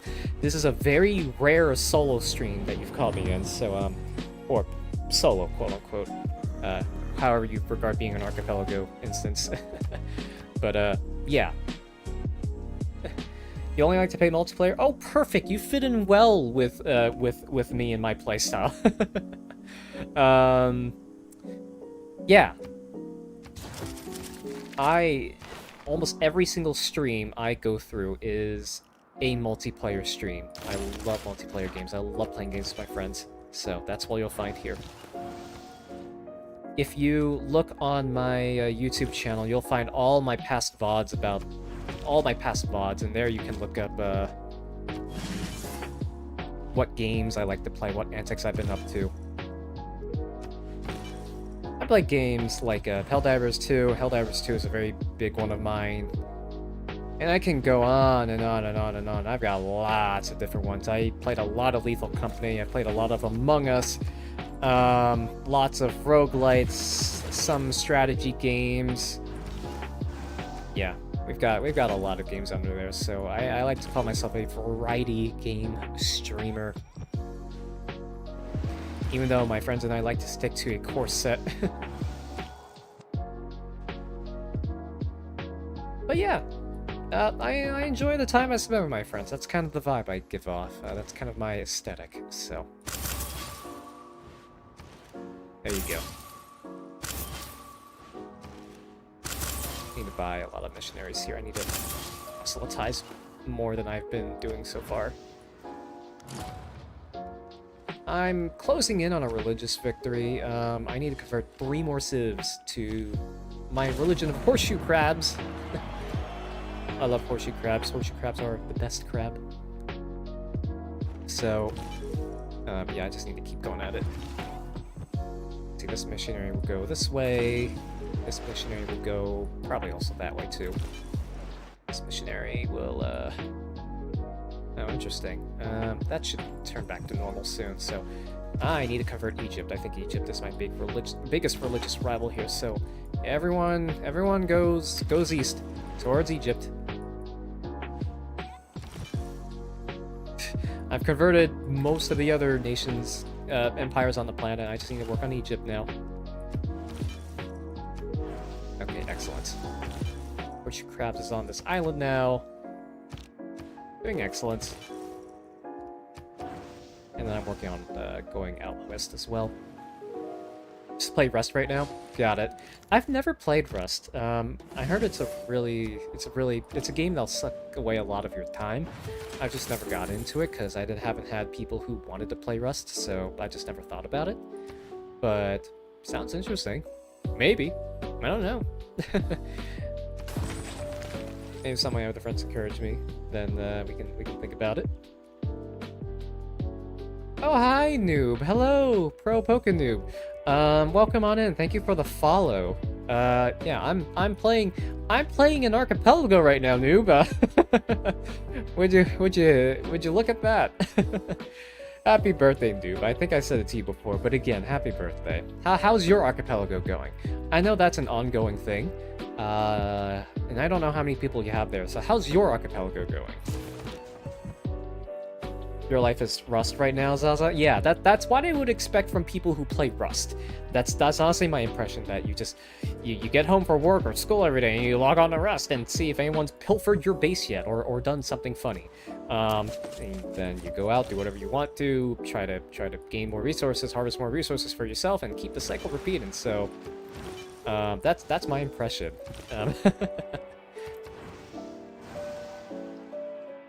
But yeah, welcome on in, everyone. This is a very quote-unquote solo stream of Civ, I would say, if I, you know, even in a solo stream, I find a way to make it a quote-unquote multiplayer instance. That's just how I like to roll. I like playing games with friends. That's how I like to enjoy life and do my Twitch streams. It's very fun, though. Yeah, I bet. I've seen some gameplay of it, and a lot of it has been people streaming it with their friends, and it is like, in no uncertain terms, the funniest moments they can come up with. So I'm very excited if there are people who are interested in playing Civ with me. It's just those, or excuse me, Rust. It's just I don't think I've had anyone that has expressed interest to me. So we'll see. But glad to hear that you're enjoying it. It encourages me to some degree to also want to pick up Rust. I probably won't do it anytime soon, unless there are people that want to. But, yeah, that's honestly my biggest motivational factor. So, we'll see. With that being said, please do continue to enjoy this game of Civ. Having a great time right now. And I'm going for a religious victory, which I haven't done in a hot second. It's very rare that I do it, because you have to buy a lot of religious units and keep moving it out everywhere, and it's a lot of micromanagement and moving your units everywhere. But honestly, I think it's one of the more straightforward-ish victories. You just have to get a bunch of missionaries and send them out to the world and convert other civs to your religion. It's conceptually not that hard. You just have to have full commit to it, because otherwise, other civs can really run away with religions. I'm gonna leave that. That can be their barbarian problem. In fact, yeah, I'm just gonna leave. The Maori can deal with their barbarian problem. I don't want to deal with it. I'm definitely going to teach you this game. Hey, I'm totally up for it. Even if the question is, what is Civ? I am so down to teach you. So, please, I am an open book. I am very happy to introduce others to the Civ life. I've definitely done that with some of my other friends. So, here we go. What you see here is the map in a kind of a middle game-ish, kind of late game-ish kind of sense of the game, where I'm working my way towards a religious victory, and I am kind of there to recruiting almost everyone, or putting all the pieces together I need, so we'll see. Hey Curry, what's Civ? Oh, I'm glad you asked, Cell. Well, Civ is a 4X game. a very remarkable 4X game. If I hadn't said it enough before, you can call lots of things strategy games, but this is an example of a 4X game, which I forget what the X's stand for. Let me Google it right now, because I always forget. Explore, expand, exploit, and exterminate. Yes. If you've heard of other games like Humankind, and maybe some other games where you run a country, or you just have these, like, you start off small with certain cities or bases, then you have to research technologies to be able to allow you to expand and grow, and to acquire more units and bases to operate out of, to acquire more technologies, to gain more in-game currency, to buy more stuff, to expand. That's kind of the 4X genre. It's you do things to acquire more resources, to do more things to acquire more resources, etc., etc. It's kind of, you get a ball starting to roll. It's kind of like a snowballing effect. That's kind of generally how Civ works from a very broad level. You wanna snowball your resources and keep up a momentum of building more and more things. In the case of Civilization 6, in the broader Civilization series, it's you plop down more cities. You plop down more cities. Cities are your main ways of generating gold and science and culture and faith. And you produce units out of them that you physically send out to the world right here. Like right here, I have like an army of missionaries, which are religious units. The cities are where you bring out, you produce and send out units into the world to interact with other player cities and tiles and whatnots. So there's a famous Space 4X game. Is that a? Honestly, Damon would know this. That's not Eve, is it? I don't think it's Eve. It could be Eve, but I wouldn't know. What's the other one? What's the other grand exploration space game? I'm like literally gonna Google that phrase. Star Citizen. I think that might be Star Citizen. I know Damon's very, very fond of Star Citizen, but I don't know if it's a 4X game specifically.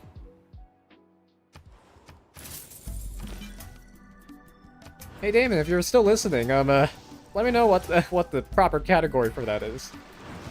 Because I certainly don't know.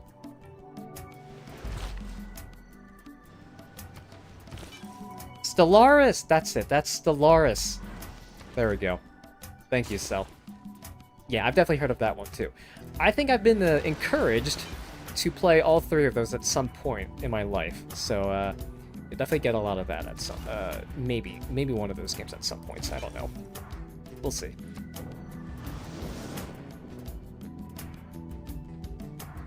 Yeah, Stellaris looks very open world and very broad and kind of exciting. I might do that if I felt like, is that a subscription model? I don't remember. But I might be encouraged to do that at some point. I don't know. I'll see.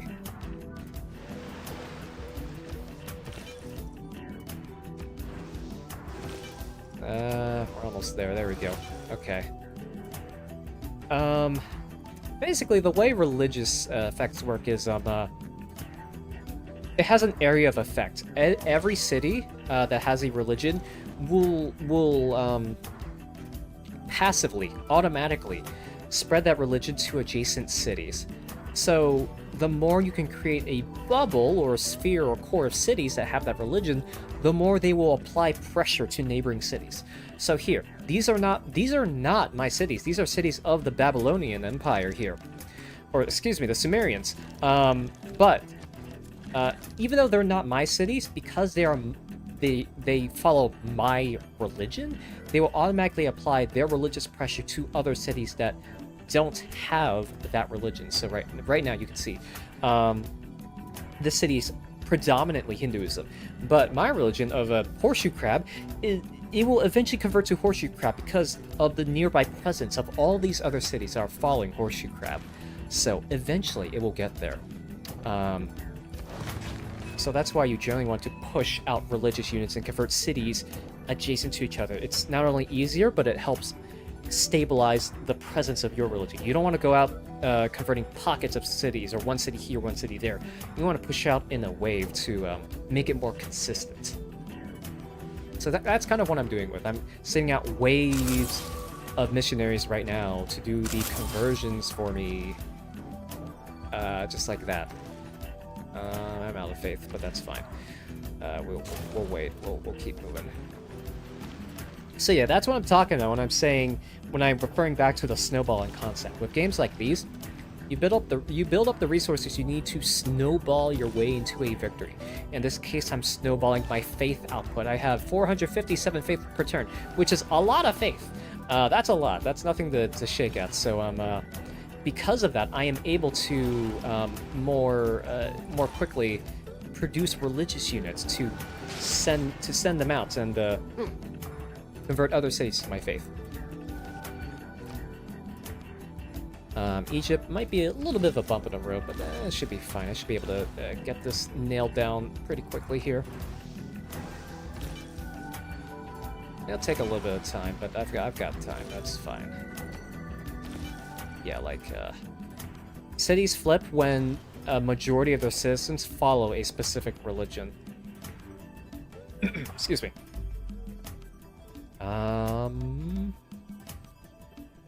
Put the Royal Society here, why not?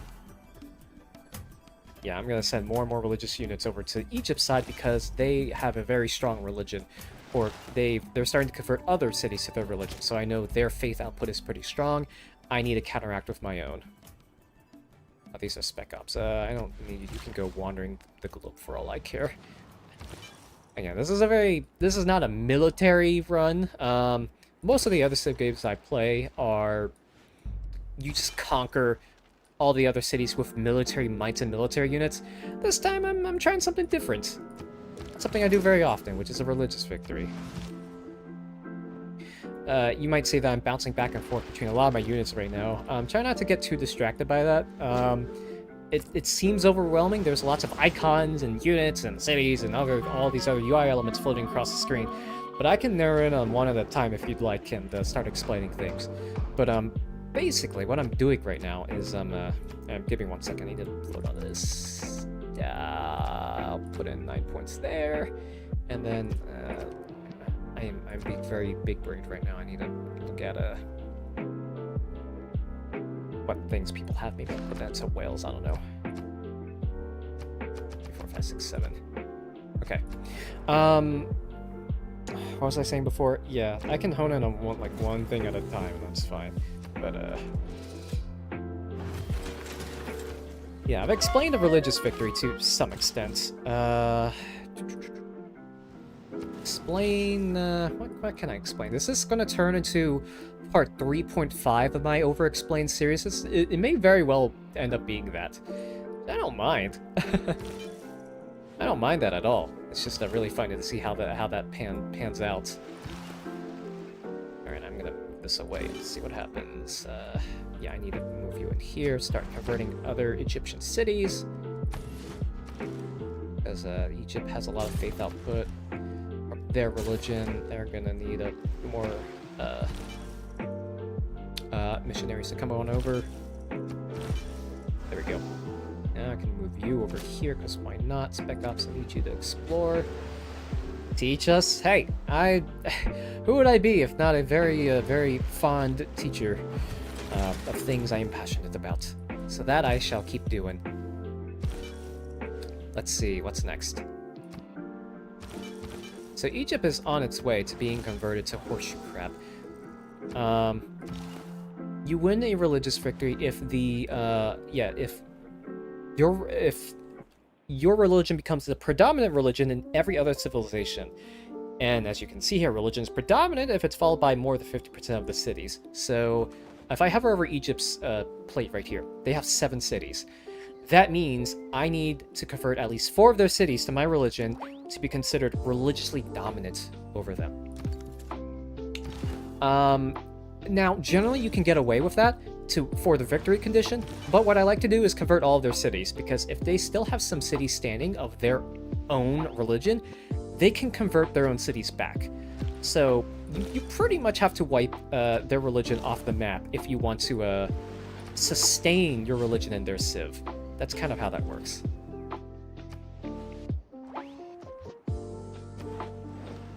So you can see here, if I pull up my religious lens here, yeah, like I said before, I am pushing out a wave of horseshoe crab, and I'm trying not to jump between cities here.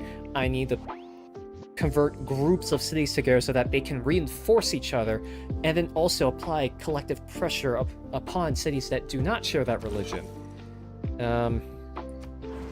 It's an interesting song and dance, and it's one that takes a little bit of finesse. Because for religious, there are a few quote-unquote hidden mechanics. They're not really hidden. If you look into the tooltips, you'll find them. But there are a few hidden mechanics of religious spread that may make it easier or harder for you to spread religion. I won't get into all that tonight, because that could take up a while.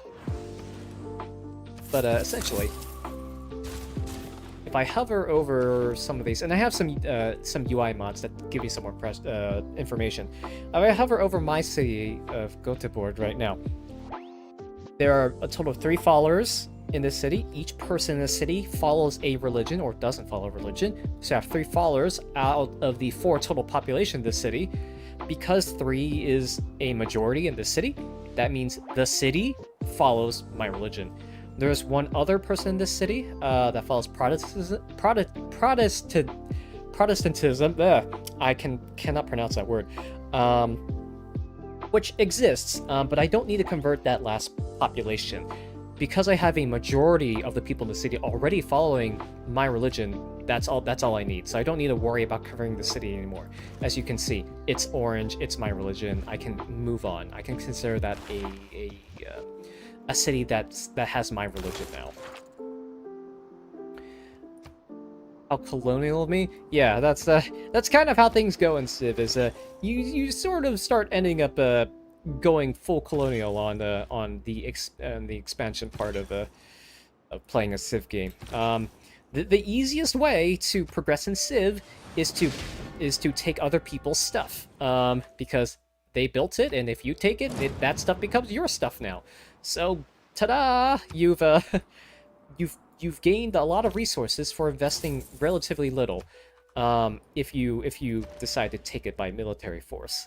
So that's kind of how that works.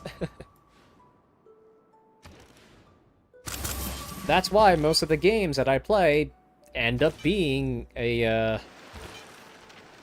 some version of a military conquest, because that's just the easiest way to win a game. You take their stuff and their stuff becomes your stuff. You can double the number of cities in your empire if you just take someone else's empire for yourself. That's just how that works. And that has actually been an interesting point in the history of the Civilization games, is how do you balance a game such that a military conquest and taking other people's stuff for your own is not the most OP strategy, and sometimes you need to work on internal development. That conversation has, and kind of gameplay development, has been played out over lots of different Civ games. And while they have mitigated it to some extent, it's still pretty much the meta of, if you want more stuff and if you want more gold per turn and more science output, go take someone else's city instead of building yours from the ground up. It's the easiest way to do it. So it's kind of interesting to see how games play out. I think they've really reached the peak balancing point with 6. Like right now. Like, if I wanted to militarily conquer the world, I need to build up military units, build aerodromes and encampments. But I don't need to do that. I can just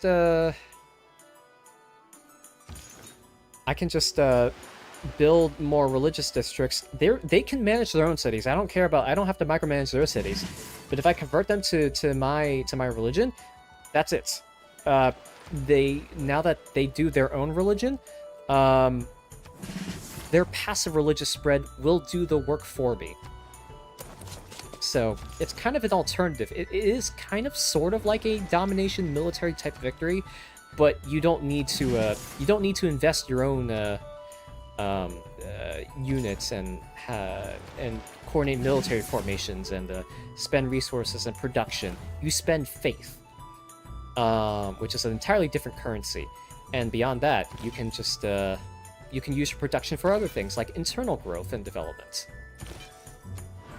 So that in of itself, that's kind of how faith and religious victories balance in Civ 6, in that you do not need to dedicate your production resource to building military units. You could use it for more passive and longer term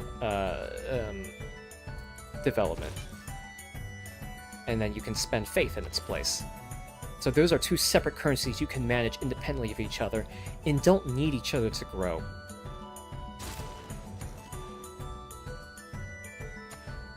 But yeah, as you can see, cities can build lots of different things. They can build districts, which are special tiles that you place on the map. So for example, I'm going to build a harbor.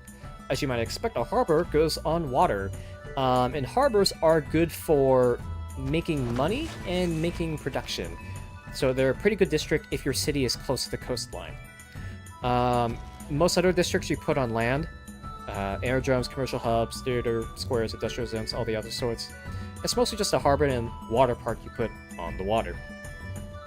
But districts are special tiles that you build on the map to allow you to build more specialized buildings that give you ramping or snowballing increases in yields and special functions for your cities and whatnot.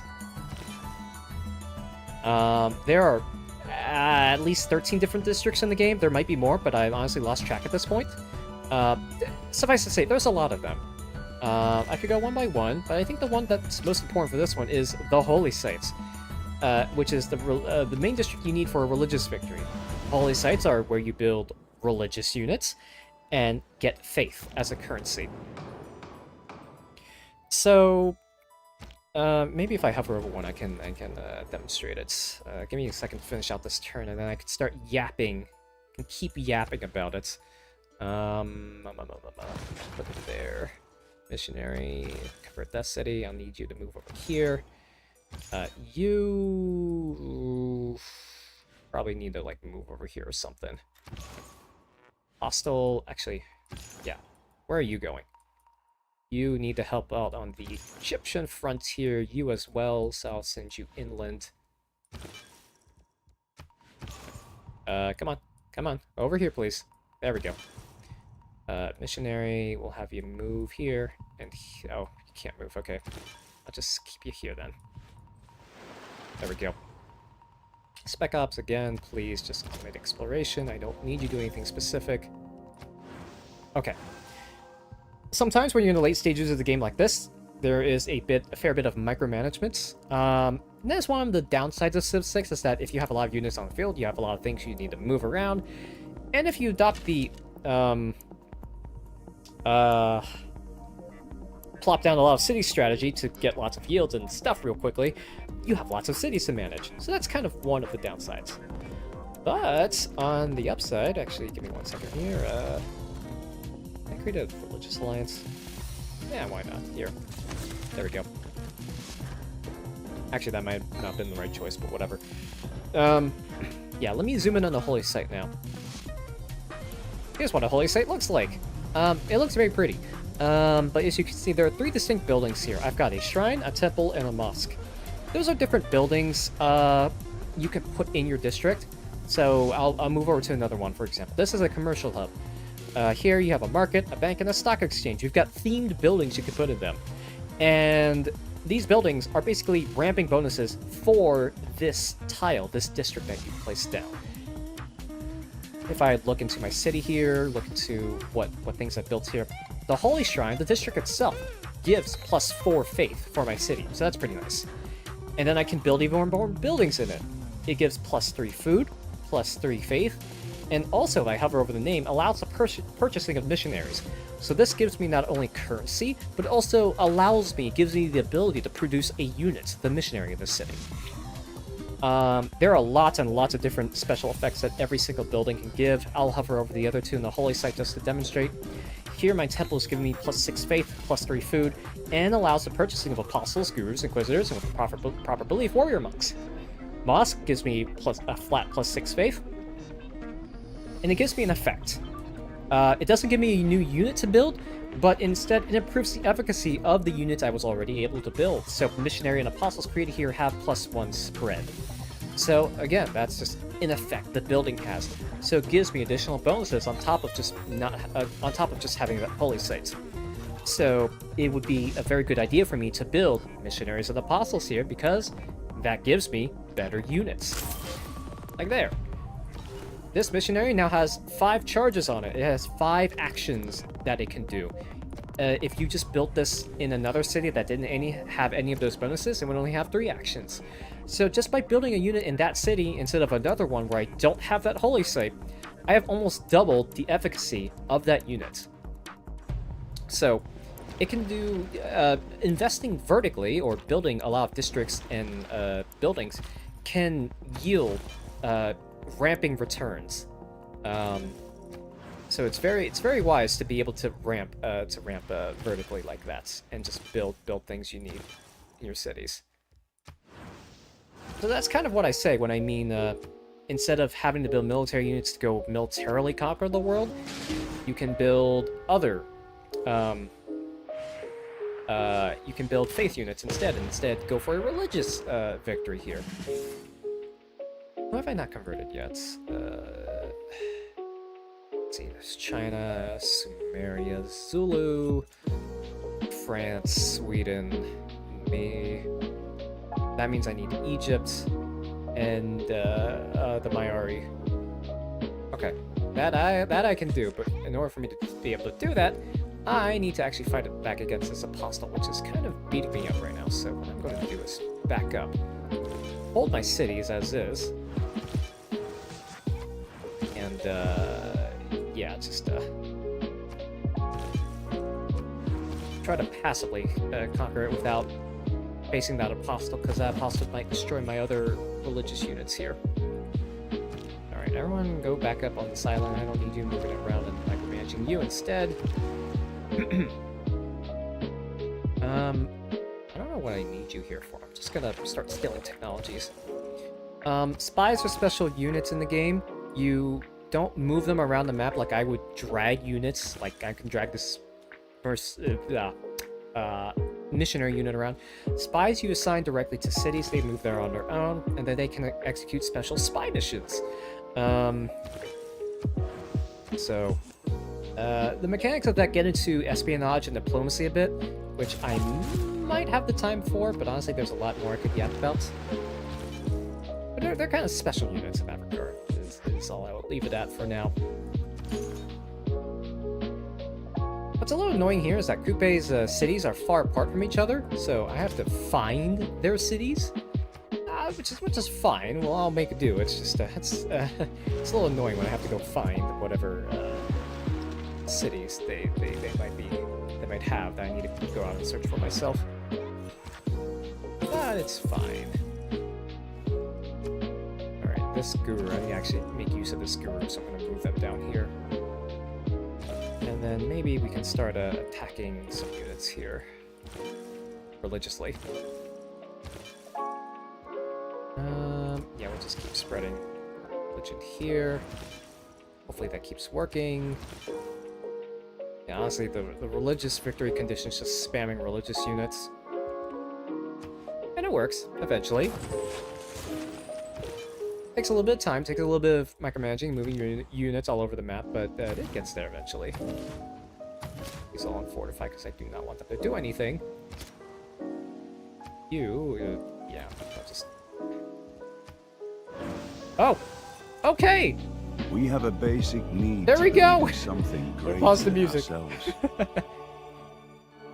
We crave That's solace the in win. darkness, That's GG's. light into our path. Thanks to you, we found meaning amid the cosmos. I was so concerned with trying to convert Egypt's cities, and that I didn't realize that I had already converted a majority of Egypt's cities, and that the Maori was the last ones I needed remaining. So, there we go. That is a religious victory here in Civ 6, playing as the Indonesian Empire on the hardest difficulty in the game, Deity Mode.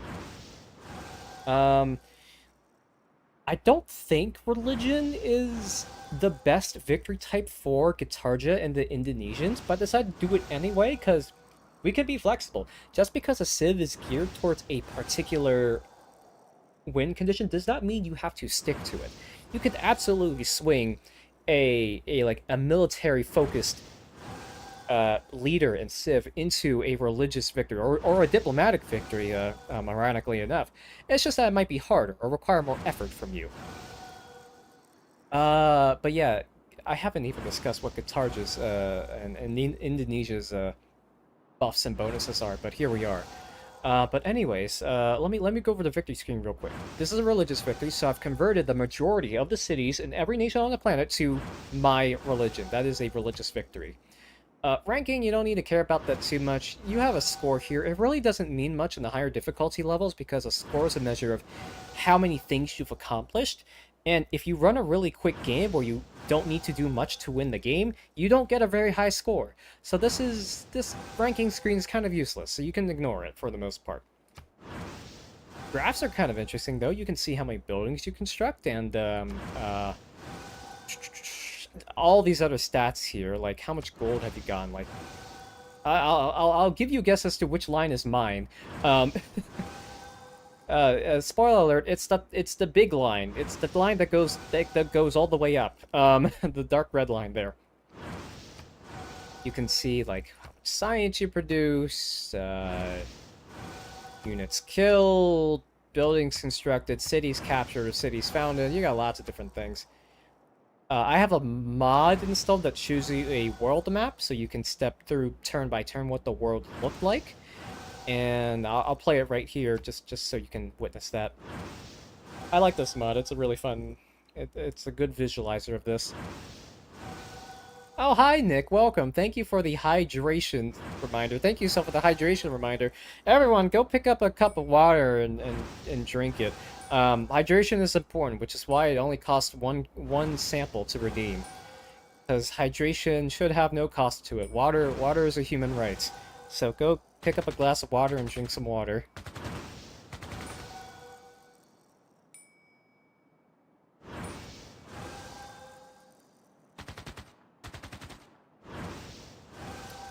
There we go. So, as you can see here, the map doesn't look that interesting. I finished it in 174 turns. Normally, if you went on a military rampage, you would hear a lot more screaming and guns firing and cities converting to your empire. But this has been very passive. On my part, I've been doing a religious victory, so here we are. How much to dihydrate? That can be one of the possible interpretations of my 1 million sample redeem. 1 million samples for me to dehydrate and hydrate. No, we must keep the streamer alive. Keeping streamers alive is probably a good thing. Alright, let me click through all the other things I've unlocked here. Yeah, there we go.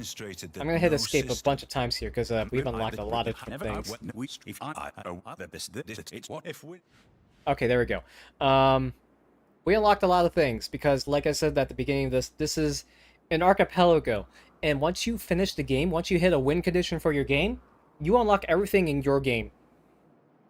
So all your remaining checks, as we call them, all the remaining items you have to find in your game, excuse me, automatically get sent to the other people in your archipelago instance. So if I were to scroll through my archipelago window right now that I'm not showing you, you would see that I have sent a lot more things to people. So, oh yeah, that's a lot more things. Thank goodness I actually finished the game. Now they won't be bottlenecked by me. So, here we go.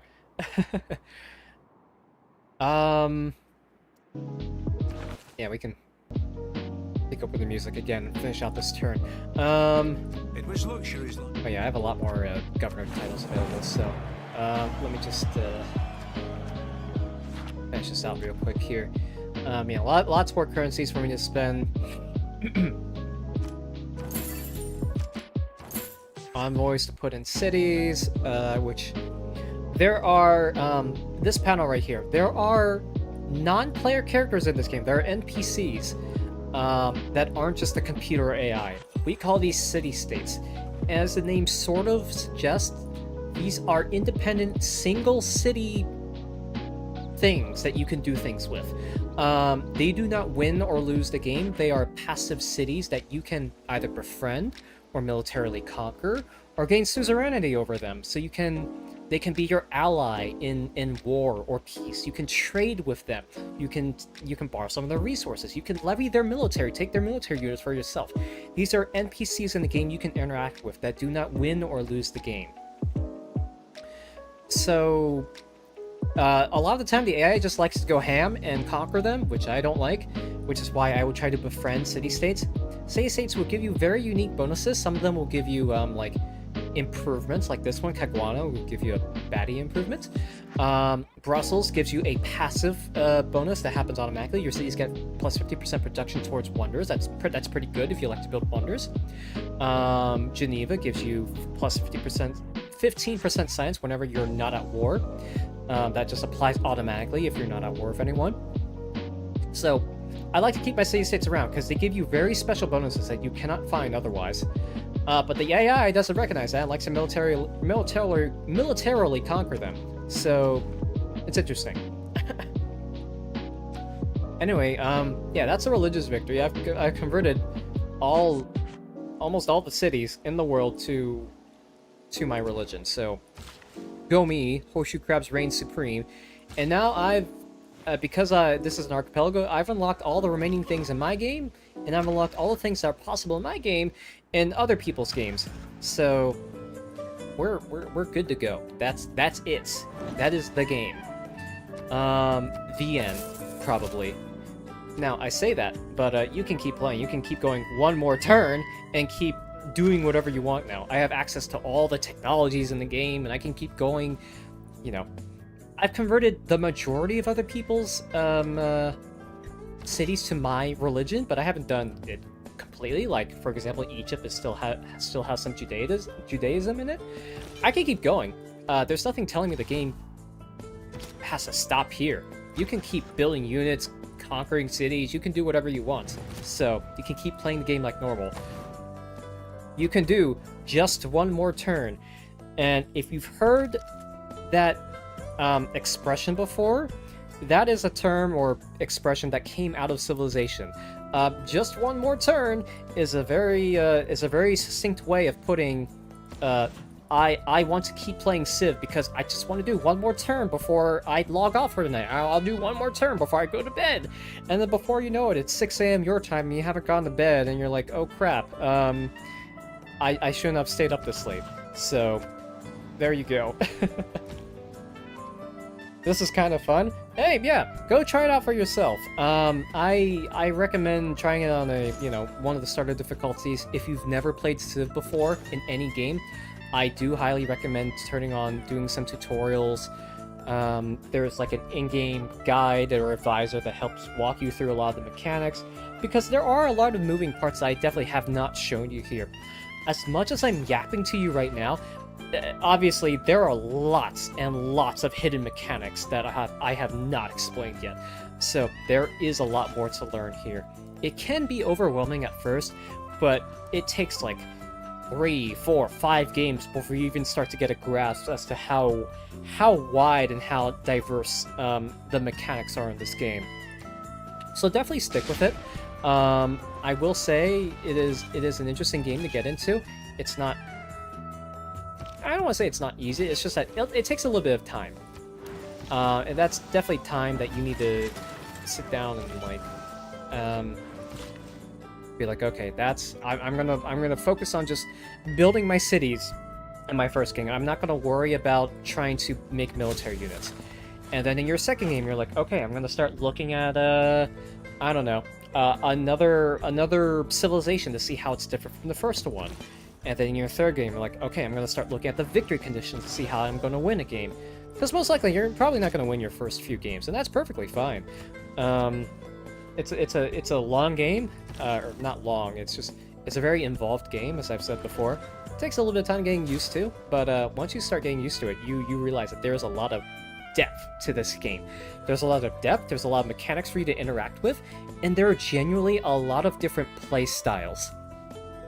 For me, I did a religious victory on a civilization that would benefit the most from I would say a diplomatic or I'd say a diplomatic or a science victory, or maybe culture.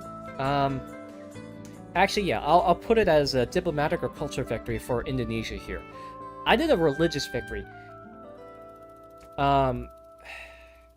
which actually Indonesia does have a little bit of a religious buff, as you can see here on the left-hand side.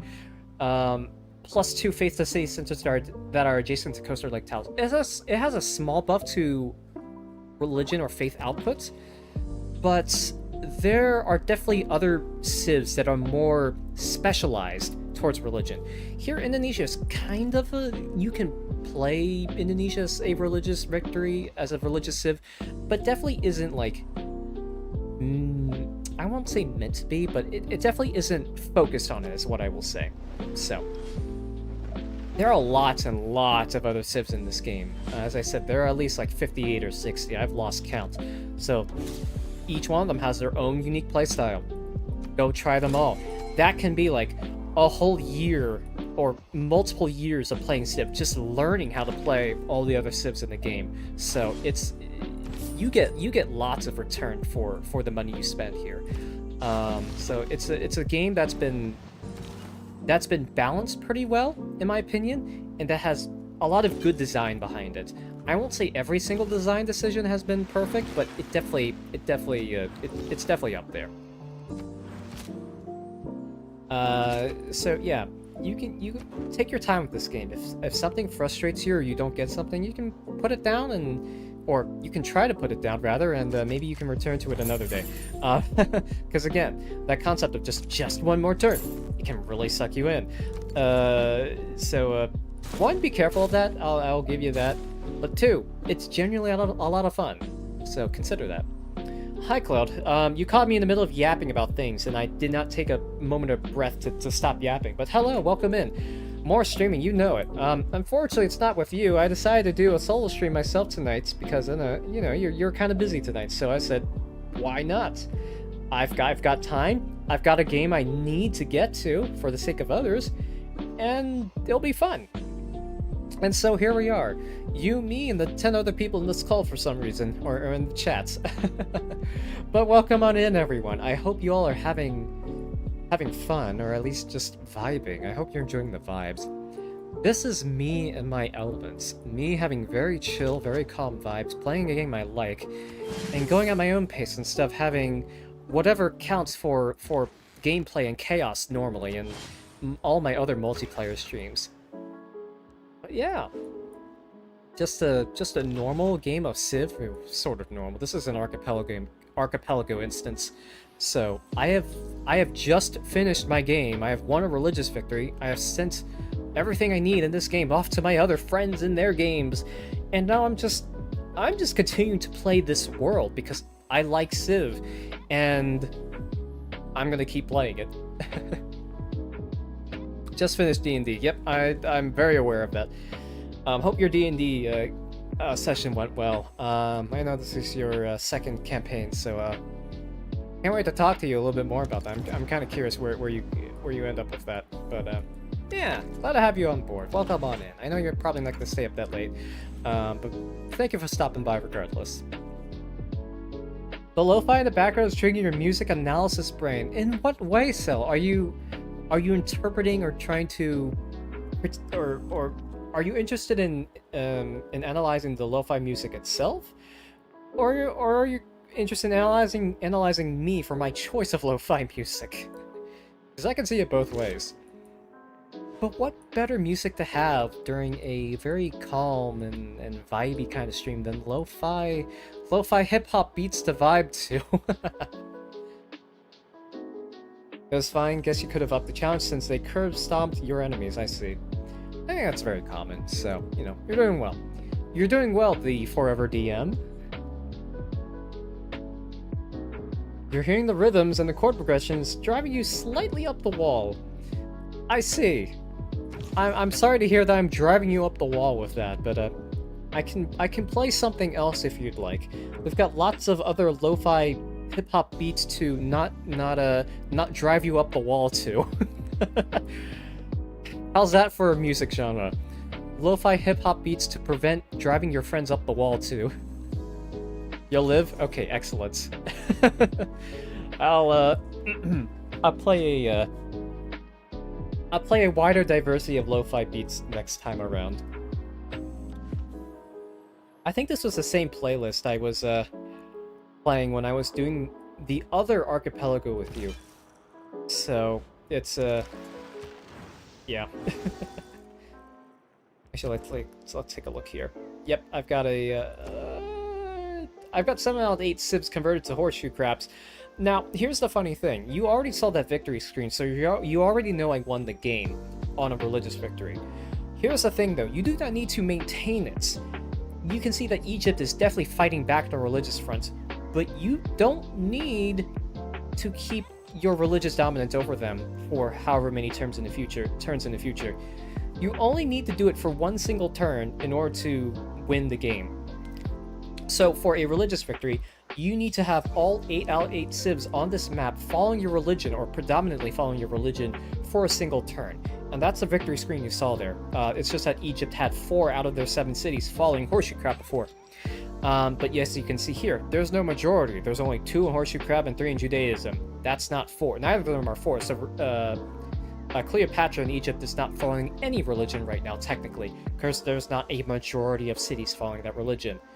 But a few turns ago, when I won that victory, 4 of them were following horseshoe crab, which means that is majority.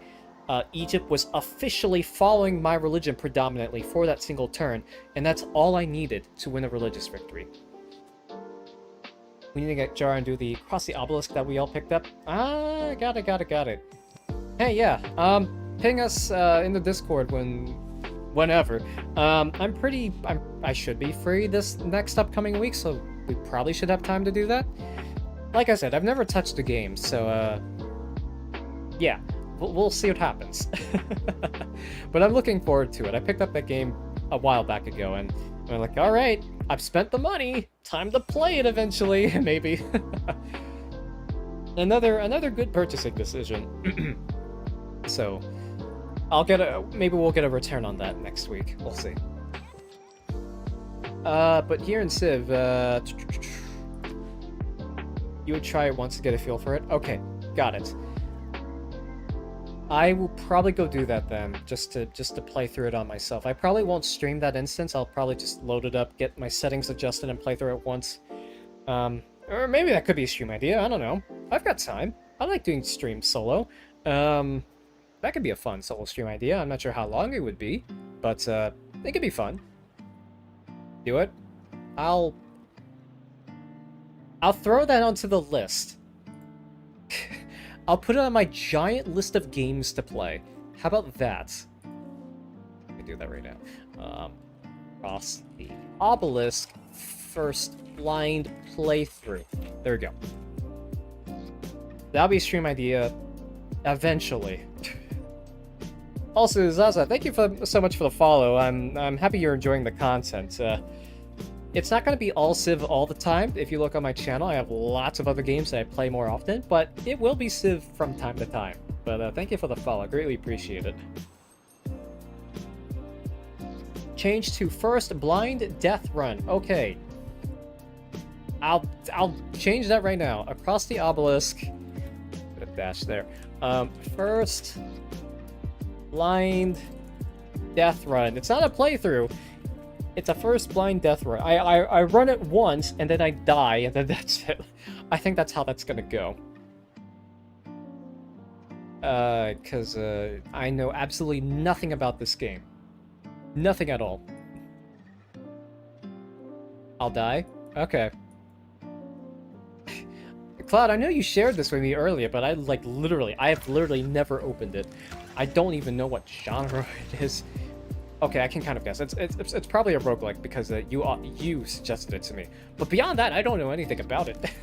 So be it. I'm fine with that. That's perfectly fine. It's just yeah, I don't know.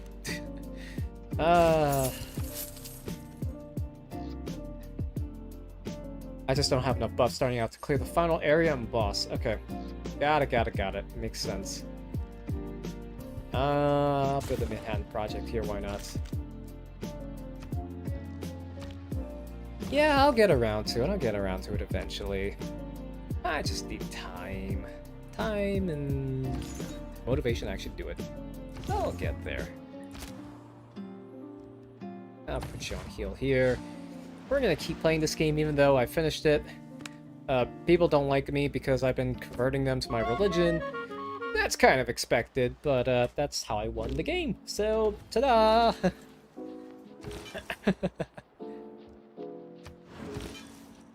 Where's your crab? Wow, rude. Yeah, I think most people would consider that rude. I don't know. I consider that a way to win the game, but I can see how people would consider that rude. Unfortunate. I think they'll just have to put up with it for the time being. Hey, thank you for the 1 bit. Thank you so much for your patronage. Glad you are enjoying the content and showing your support by giving me 1 whole American cent. I greatly appreciate it. 1 singular American cent. I appreciate the patronage.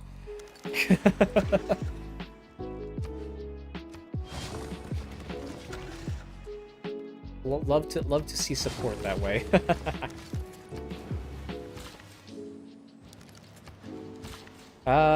You know, I was never in it for the money, but now that I'm getting some money, I don't know. It feels weird. But here I am. Even if it's literally 1 cent at a time, I don't care. It's funny. It's literally for a bit, eh? It's literally for the bit, and it's just a way for me to engage with y'all. Apparently, not that I totally intended for it to be that way. That was completely unintentional. But here we are. 2 out of 10. Try again. Yeah, no, it's not my best work. I'll try better next time. I'll do better, don't you worry. I've got more puns or wordplay jokes where that came from. I'm just going for the low-hanging fruits right now. So be it.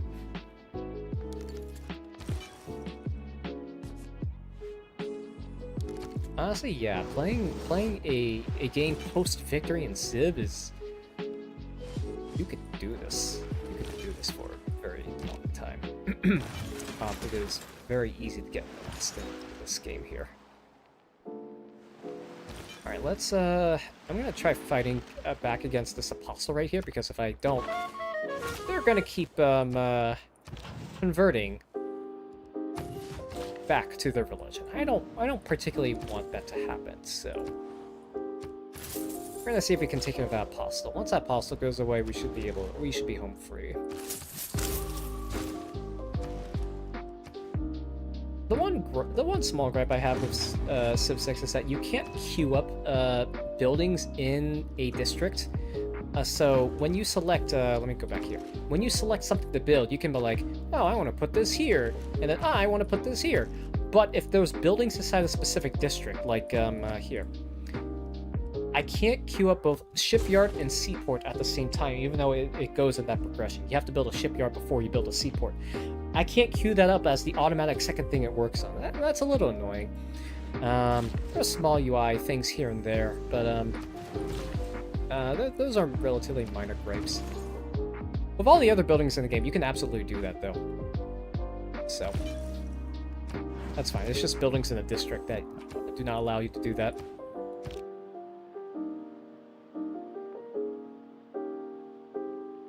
Alright, what's next here?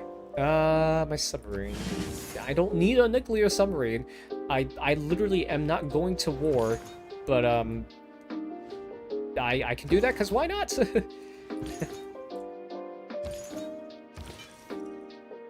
Okay, we're just gonna cancel that. We're gonna skip a turn there. There we go. We're gonna see what this apostle does. Put the grievances upon others. That's fine. You'll learn to like horseshoe crabs eventually. Don't you worry. Horseshoe crabs are fantastic. Okay, let's start beating up some of these folks here, or this apostle here. That's fine. We'll skip that. There we go. Sometimes you do have to use strategy in this game. Surprise, surprise, for a strategy game, you have to use strategy. What? No way. But here we are.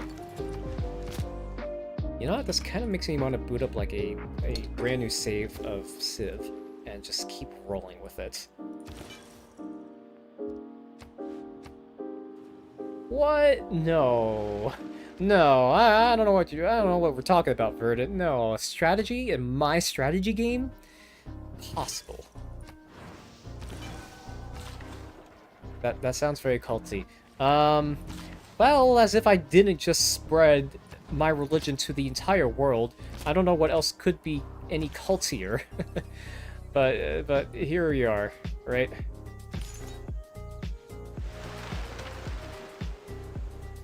Here, let's adjust here. Let's relocate. There we go, poof. We'll... There we go. We're getting there, we're getting there. Alright. This missionary can just convert the city. Almost convert that city. We'll get there. Then let's just start plopping more cities down. Honestly, yeah, what I said before still absolutely holds true. The more cities you build, the more opportunities you have to collect food and production and science and culture and faith and gold and diplomatic favor and all that good stuff. So, the more cities, the better, honestly. There's not really a penalty or debuff for making more cities. So it's usually always in your best interest to plop down more cities whenever you can. That's how you ramp up those gains, how you start snowballing your empire, as I've said earlier.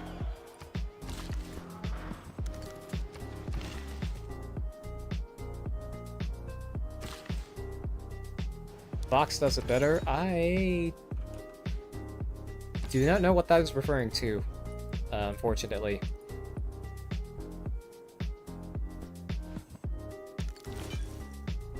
Fox, yeah, I'm not quite sure.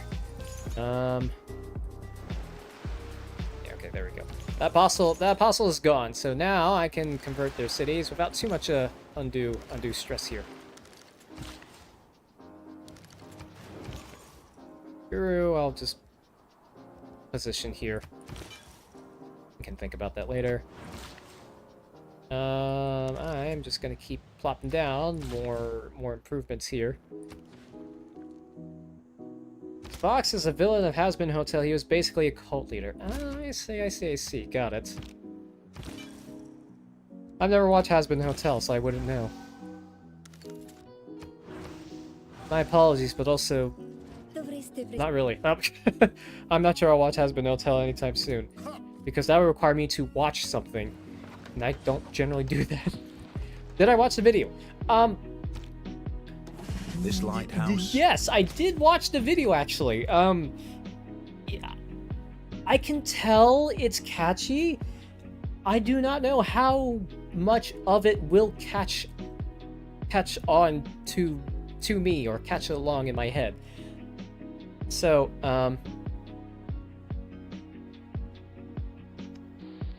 and also, I have no context for this whatsoever. There were a few lines in here that I was like, I did not expect that. Also, this is definitely not something I would sing, for obvious reasons. For context for literally everyone else, Cloud sent me a sing-along of a song in Has Been Hotel. I know absolutely nothing about Has Been Hotel. He just sent that to me just because he wanted me to listen to it, because that was a song that was caught up in his head, and he wanted it to enter my head. It's not really in there yet. I'm not sure if it will be, especially given what the song is about, but I can tell how it would be catchy to most people. I'm not sure if it will catch on with me, but like most things, I will give it a fair try and see if it will catch on. Although I'm not sure how much I want to do that. That might just be asking for trouble.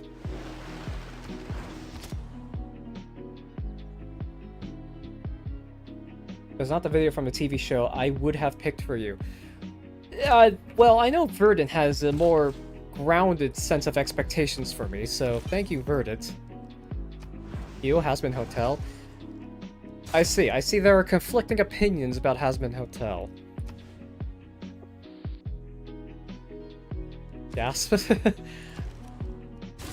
Feel free to fight. Don't get too all bloodied up in there, but feel free to start throwing insults and this if you feel like it. I don't know. I'm just like that. That is I have heard of it before. No one has really talked to me about it. I know nothing about it. So be it.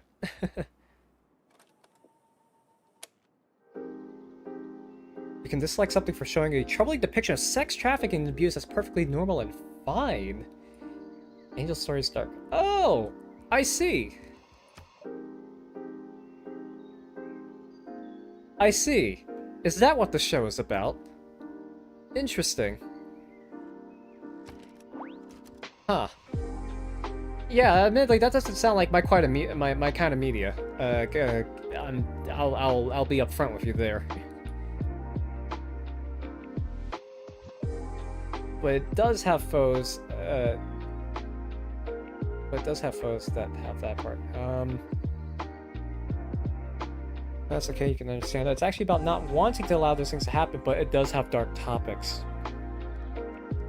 I see. Got it. I am learning things tonight. They might be about topics that are a little bit unsavory, but I am learning things, and I do appreciate the context.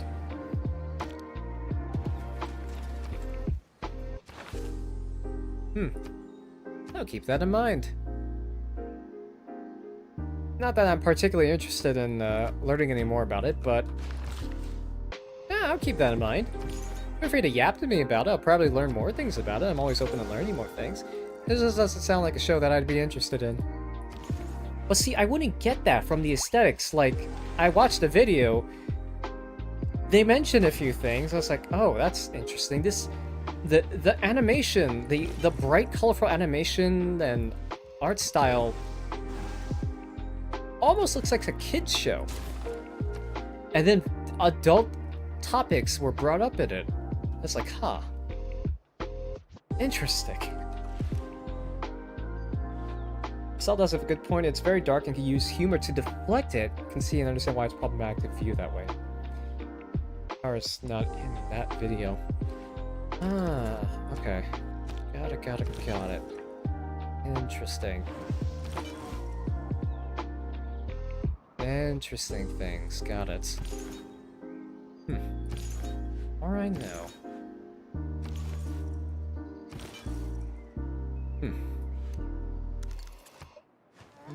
Suffice to say, I'm not sure that's going on my list.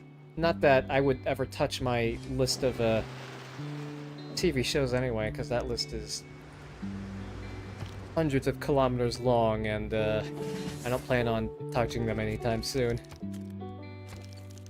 What's this here? Nah, I don't need to worry about that. Come on, Discord. Stop. Discord, please. There we go. The premise is redemption, and you like redemption stories. There are a number of sex trafficking experts who have very serious concerns about the nonchalant way many things are handled in Angel Story, especially since it's popular among youth. It is popular among youth. Okay. Interesting. And where there are redemption elements to the story, that doesn't fully outweigh the bad aspects. Got it. Interesting.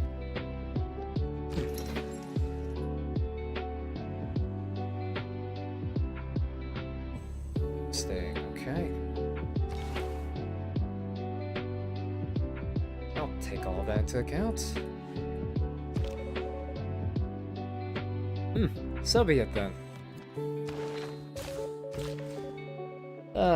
Goodness gracious, if I were to go on about all the other shows that people have, talked to me about, I, would not be doing the things I'd be doing right now. Because I feel like that is a very deep rabbit hole to go in. Just watching all these other shows.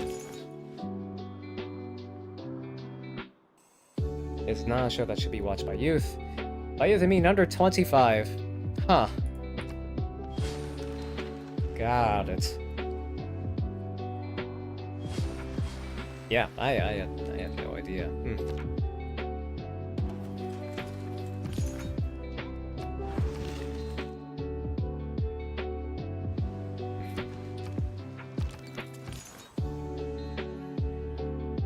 I could ask about other shows, but I don't watch media, so I'll keep it at that for now and have ample opportunity to how should I say, just be enlightened by all the other shows that exist out there from you all. I'm very happy being on that side of the media consumption fountain, because as is, I've already got lots of media in the forms of video games to keep me occupied. There's a lot more games on my backlog of video games to get to. If I don't start doing more solo streams, I might not get around to them in my lifetime. Has been talk is banned from Pat. I'm sure you can tell why. Yeah. Yep, I get that. No worries. I completely understand. We have too many games in our backlog. Hey, look. You've got a backlog. I've got a backlog. If your backlog involves sharing some of those games with me, my backlog is never going to go down any further. So I've got lots of games on my side. Some of which are single player, but a lot of which are multiplayer, but I've failed to generate interest in. So I will suggest some more of them to eventually, but I'll do it pretty slowly because I don't want to overwhelm you all. But if you have any games you want to suggest to me, I'm all ears. Most of yours are single player. Got it. These a number of mine are multiplayer. Let me look here. Close the list. Why do I keep that list closed? I feel like I have to keep that list open every single time I open it up. All right, come on. Documents. Here we go. Ooh, jeez, that's a lot of games. Oh, that's a lot of games. This is not a very well organized list. It's like a 3-page list of just random games separated by when I decide to write them down. So, it's not very organized, so I'm not going to show it, but I can rattle off a bunch of them. Let's see here. Yeah, I've got, oh, here. You know what? Let me put this on the side while I multitask here and not keep the gameplay stagnant here. Oh, yeah. Look at that. Okay. I've got on my list of games that, well, I don't know. In all reality, I feel like the next game I show on my stream will probably be either another Civ Archipelago or Helldivers or Sworn, like me and the folks here at the Gears of Eating like to play. But some of the other things I wanted to do for myself are the Gears of Eden demo. Lore drop. Gears of Eden is not just the name of a friend group of mine. It is the name of a game demo. That is how the whole community got started. So, Sledge, the sole lead on the lead on the game, has pushed out an update to the alpha in it. So I want to give that a spin on stream just to give him some debugging commentary and some feedback for improving the next iteration. I know he's been on that a little bit more recently, so I want to do that eventually. But that's one of the things near the top of my list to get to, is that Gears of Eden game demo. But I've got lots of others on my list too. Let's see. I have Abiotic Factor here. I don't think I have Abiotic Factor yet. I have Novaland. I definitely have that. I need to get back with Niels again and do some grinding in the I guess both World of Warships and World of Tanks, or War Thunder, excuse me. Yeah, it's not World of Tanks, War Thunder. That was a little chaotic, but a little fun. I was bumbling my way through all the different tanks of the game. Okay, there we go. Egypt is fully horseshoe crap now. There is their own religion in there, but I don't think they can bring back their religion at this point, unless they use like a rock band or something. Which, even if they do, it's fine. I still have enough religious pressure to keep it over to horseshoe crab. Yeah, I don't even know why I'm looking here. I'm just interested in seeing how many cities I've converted. There we go. There's like one city that still follows the Egyptian religion, and one city that still follows the Maori religion. If I pull up the religious lens, oh, come on, here we go. Yeah, it's probably the. There's one down here, and where's the other one? Where is the other one? Give me a second. I need to go find it. Maybe it is that one? Maybe it is this one that hasn't been converted yet? I have no idea. Yeah, anyway. That's fine. We can send them on down there. Both of them. Yeah, maybe here. I don't know, but that's fine. Anyways, we don't need our military units anymore because they are not going to go to war with us. Oh, nope, I don't want to go to war with them. I'll just put mine over here. I don't need these warrior monks anymore. Missionary, yeah. Actually, let me see, Oh, here we go. Okay, it updated. They have one more city that's following their religion. Religious emergency? It's a little bit late for a religious emergency, don't you think, everyone? If you want to stop me spreading my religion around, you probably should have called a religious emergency a while back ago. So, here's another opportunity for me to yap a bit. This is the World Congress. This is essentially the United Nations, the stage where you can propose agendas and resolutions to vote on.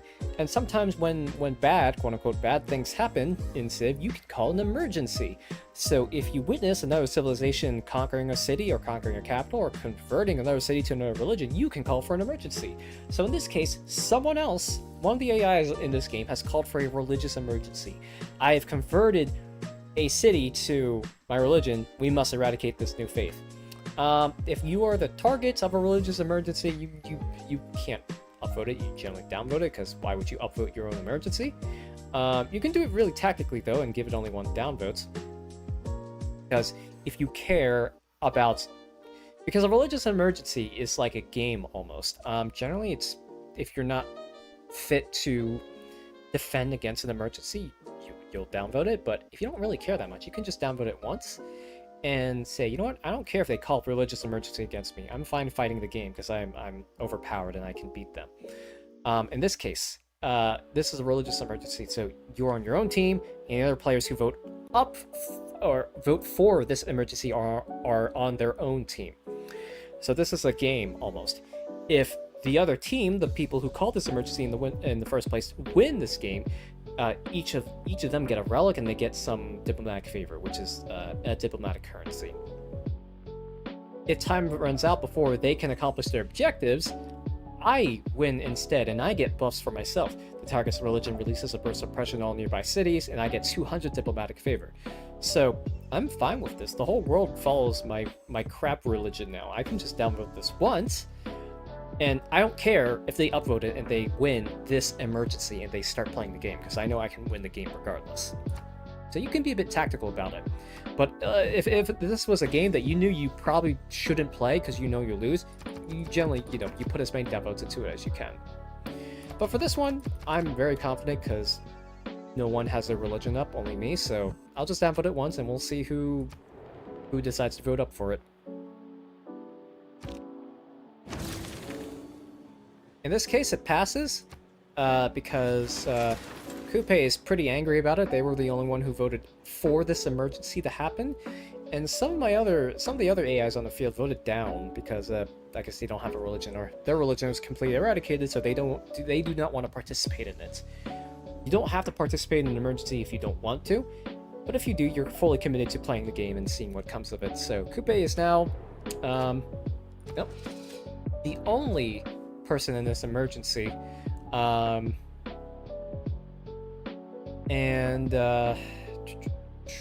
yeah, they need to convert my city, or one of their cities, to another religion that's not mine, for a total duration of 16 turns.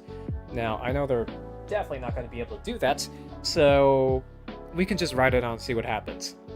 Emergencies in general last a set amount of time. For this case, this lasts 30 turns.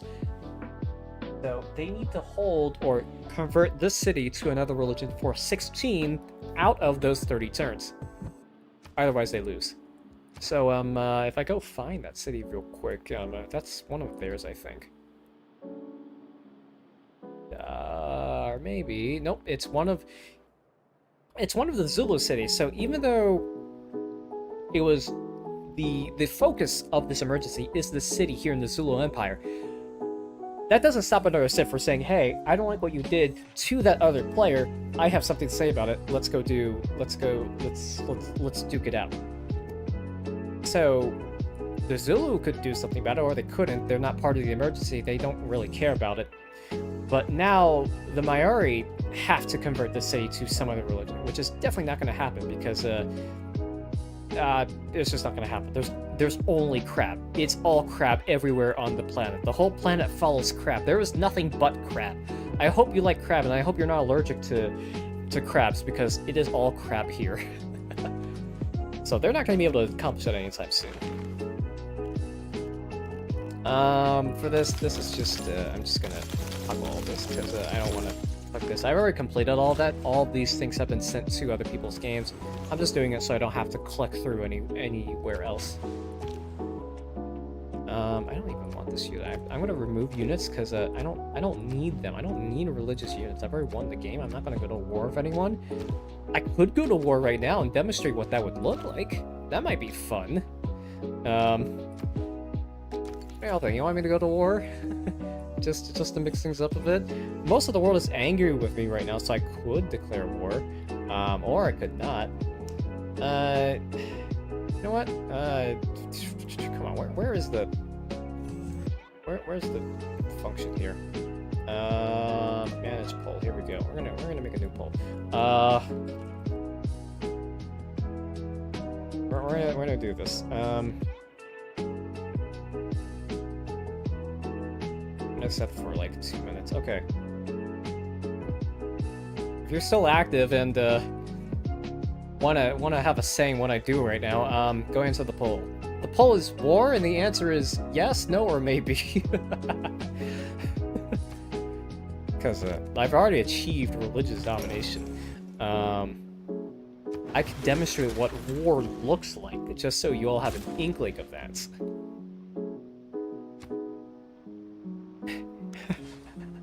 Okay, hold on. Does this work here? Can I? Come on. Show me the poll, please. Here we go. Okay, yeah, we've got to vote for maybe, which doesn't tell me much, but thank you for voting anyways. Voting is your democratic right, and I always approve of people voting. Go manage your democracy and go vote. 10 out of 10 would vote all the time if I could. Only if you go to war via crap rave. Did I play that on stream without getting copyright stricken? I don't know if I can. I don't know if I can, but you know, maybe. You mean this is a genuine vote? Hey, I figured I'd ask the audience if they want to have a say in it. You don't have to vote, but it is a bona fide vote saying, hey, what do you want? This isn't a managed democracy. Surprise, surprise, I'm giving you the liberty to vote. What? No way. This isn't managed democracy and instead it's a legitimate democracy? What? No, impossible. Couldn't be. In my Curry stream? No. I don't know.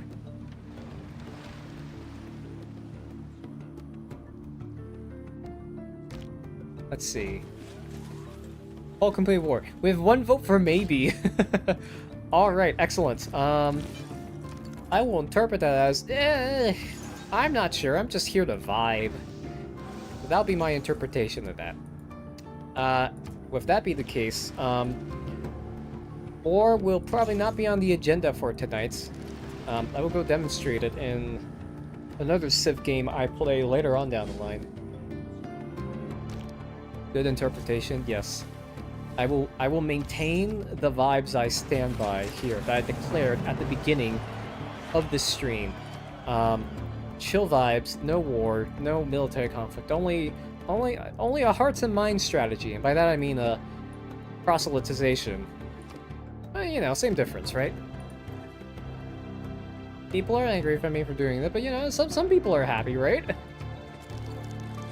Like, look, Kublai Khan is happy with me. So are the Zulu for some reason. I don't know. Yeah, let's make an alliance. Yes, may profits pour in on both sides, on all sides. Yes, let's keep doing that. I 100% approve. And now, I don't think there are any cities that don't follow religion. I think there are some pockets here and there that will soon be converted to a religion. So this is what I mean by religious pressure flowing in. If you physically surround a city that all follow a certain religion, you are able to pressure neighboring cities into also following that religion. It's diffusion, it's religious diffusion. Religion will just naturally flow from city to city. Which is why it's good to push all at once and have flanks and fronts of religions. Like this city, say, of Caguana, they will convert to horseshoe crab in 16 turns. So surround cities, don't go pocket by pocket, or else those cities cannot stand by themselves. They need to link together, they need to support each other. in order to influence nearby cities. That's how you really get things snowballed. We've got a stalemate here for a missionary. We can go do something about that. Go flank this side here. Here can make something work. And their one missionary has failed to convert their city back to their own religion. So be it. Ah, industrial era ends in 1 turn. As you can see, we have won the game in probably like 1300 AD. And more precisely, we have won the game in the industrial era. So there are world eras in this game which represent the general technological progress of the game. This is determined by where the Civ is in the majority of their technology. So if I toggle my technology tree here, most of the civs are in the industrial era or around the industrial era. I'm up here at the future era because this is an archipelago and funny things happen in an archipelago and I have all my text already. But eras are important for a certain mechanic here. The world advances in era whenever a majority of the civs start researching a tech in the next era. And when that happens, you have to reach a certain era score. So each civ has yet another currency, you could say, currency-like thing. You have an era score that you keep track of during each era. You have to meet a certain threshold to be within a normal age. You can get bonus points, enough bonus points to move up to a golden age, or if you don't even meet the threshold for a normal age, you go into a dark age. And the names kind of hint at their effects. This is called the Ages system. This is coordinated by the era your world is in, the era that you are in, and how many era points you get. And that determines the age your civ is in. Normal age, you pick from a normal effect. A golden age, you pick from a bonus effect, an enhanced effect. In a dark age, you get some interesting dark age bonuses to help you catch up, but in return, you get a pretty large deficit from the bonus you picked. So it's kind of like, is your civ keeping pace with the other civs? If it is, you're in a normal age. If you're outpacing the other civs, you're in a golden age. If you're falling behind the other civ, you're in a dark age. It's kind of self-explanatory that way. We'll see what happens when the next 1 turn happens, because I will be in a dark age the next turn. Of course, I don't care because I've already won the game, but I can show you what that looks like. So here, I'm going to push through the rest of this turn to show you what a dark age looks like. I don't even care. You can just stand here and do nothing. I don't care about this religious units anymore. Next turn, and the world era will roll over now into the next age here, the modern era.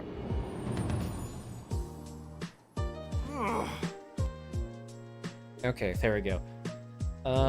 Yeah, Kube knows they don't want me to be in a dark age. Gilgamesh says fine, we sympathize with you. That doesn't really matter. This is a competition. We don't have time to talk about that. We've got more things to talk about. Okay, the world has entered the modern era. Only the Maori and the French have been able to keep up. The rest of us, Egypt, Sweden, the Zulu, Samaria, China, and me, are in a dark age. You know, that's a few more people in a dark age than is normal, but something shall happen when you play an archipelago like this. But yeah, as you can see here, you're in a dark age during this game era. The effects that are active are, you have less loyalty in your citizens, you can adopt powerful dark policies, which may carry a heavy price. That was kind of like the catch-up buffs I was talking about before. If you get enough points while you are in a dark age, you can skip ahead to a heroic age, which is a golden age, except you're able to pick 3 bonuses instead of just 1. It's really powerful.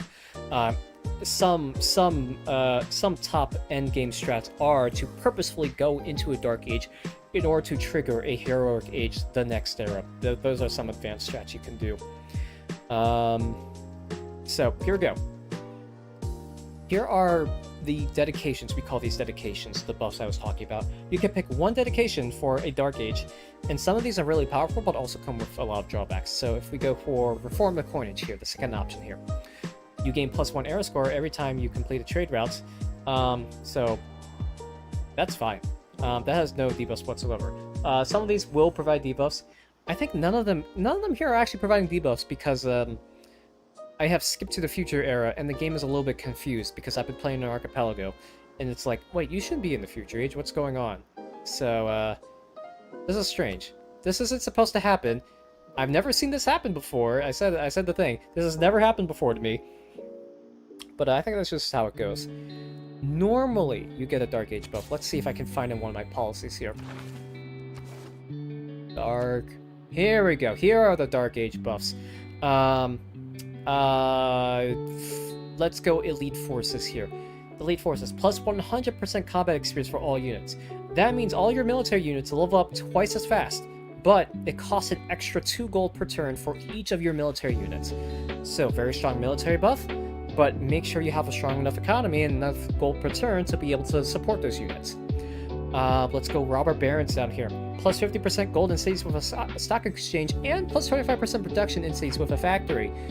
But -2 amenities in all cities, so very strong gold and very strong production bonuses, but your cities will be unhappy if they do not have enough amenities.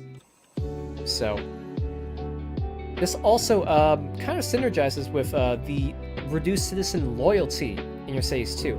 If you're not careful with this, you can start losing cities to neighboring empires. And that is yet another mechanic, which I will talk about right as soon as I slot something in here. Let's say,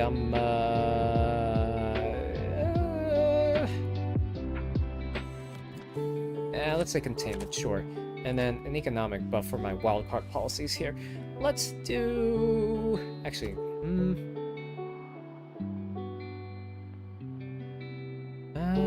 let's do an economic buff here. Let's do... market economy, why not? Okay. So let's talk about loyalty, since that is another kind of important game mechanic. Loyalty is a feature of each individual city. Each city has a loyalty meter. Oh, sorry, excuse me, that's a religion tab. Let's go here. Loyalty. Come on. Here we go. Loyalty. Each city has a loyalty. If your loyalty in any city drops to 0, you lose that city. That city leaves your empire, becomes independent.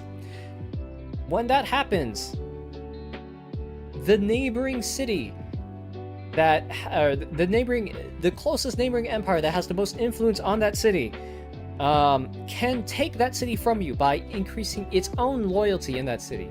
So here, I'm perfectly safe. It's gaining 20 loyalty per turn. That's pretty good. That's pretty solid. Here, Stockholm is even higher, 34 loyalty per turn. We're not going to be converting each other anytime soon. Norrköping right here, plus 23. My cities are pretty secure, their cities are pretty secure, nothing's going to happen here. Let me go over to France right here. You can see Amboise is being cornered in a little bit. Oh, hi, nothing. Welcome on in. We're playing Civ right now, and I'm starting to yap about all these different game mechanics. Welcome in. I hope you're prepared for some yapping and learning things about Civ 6. I'm talking about loyalty right now. Here, I'll flip up some of these cities right now. Palembang is decent at 9.3 per turn.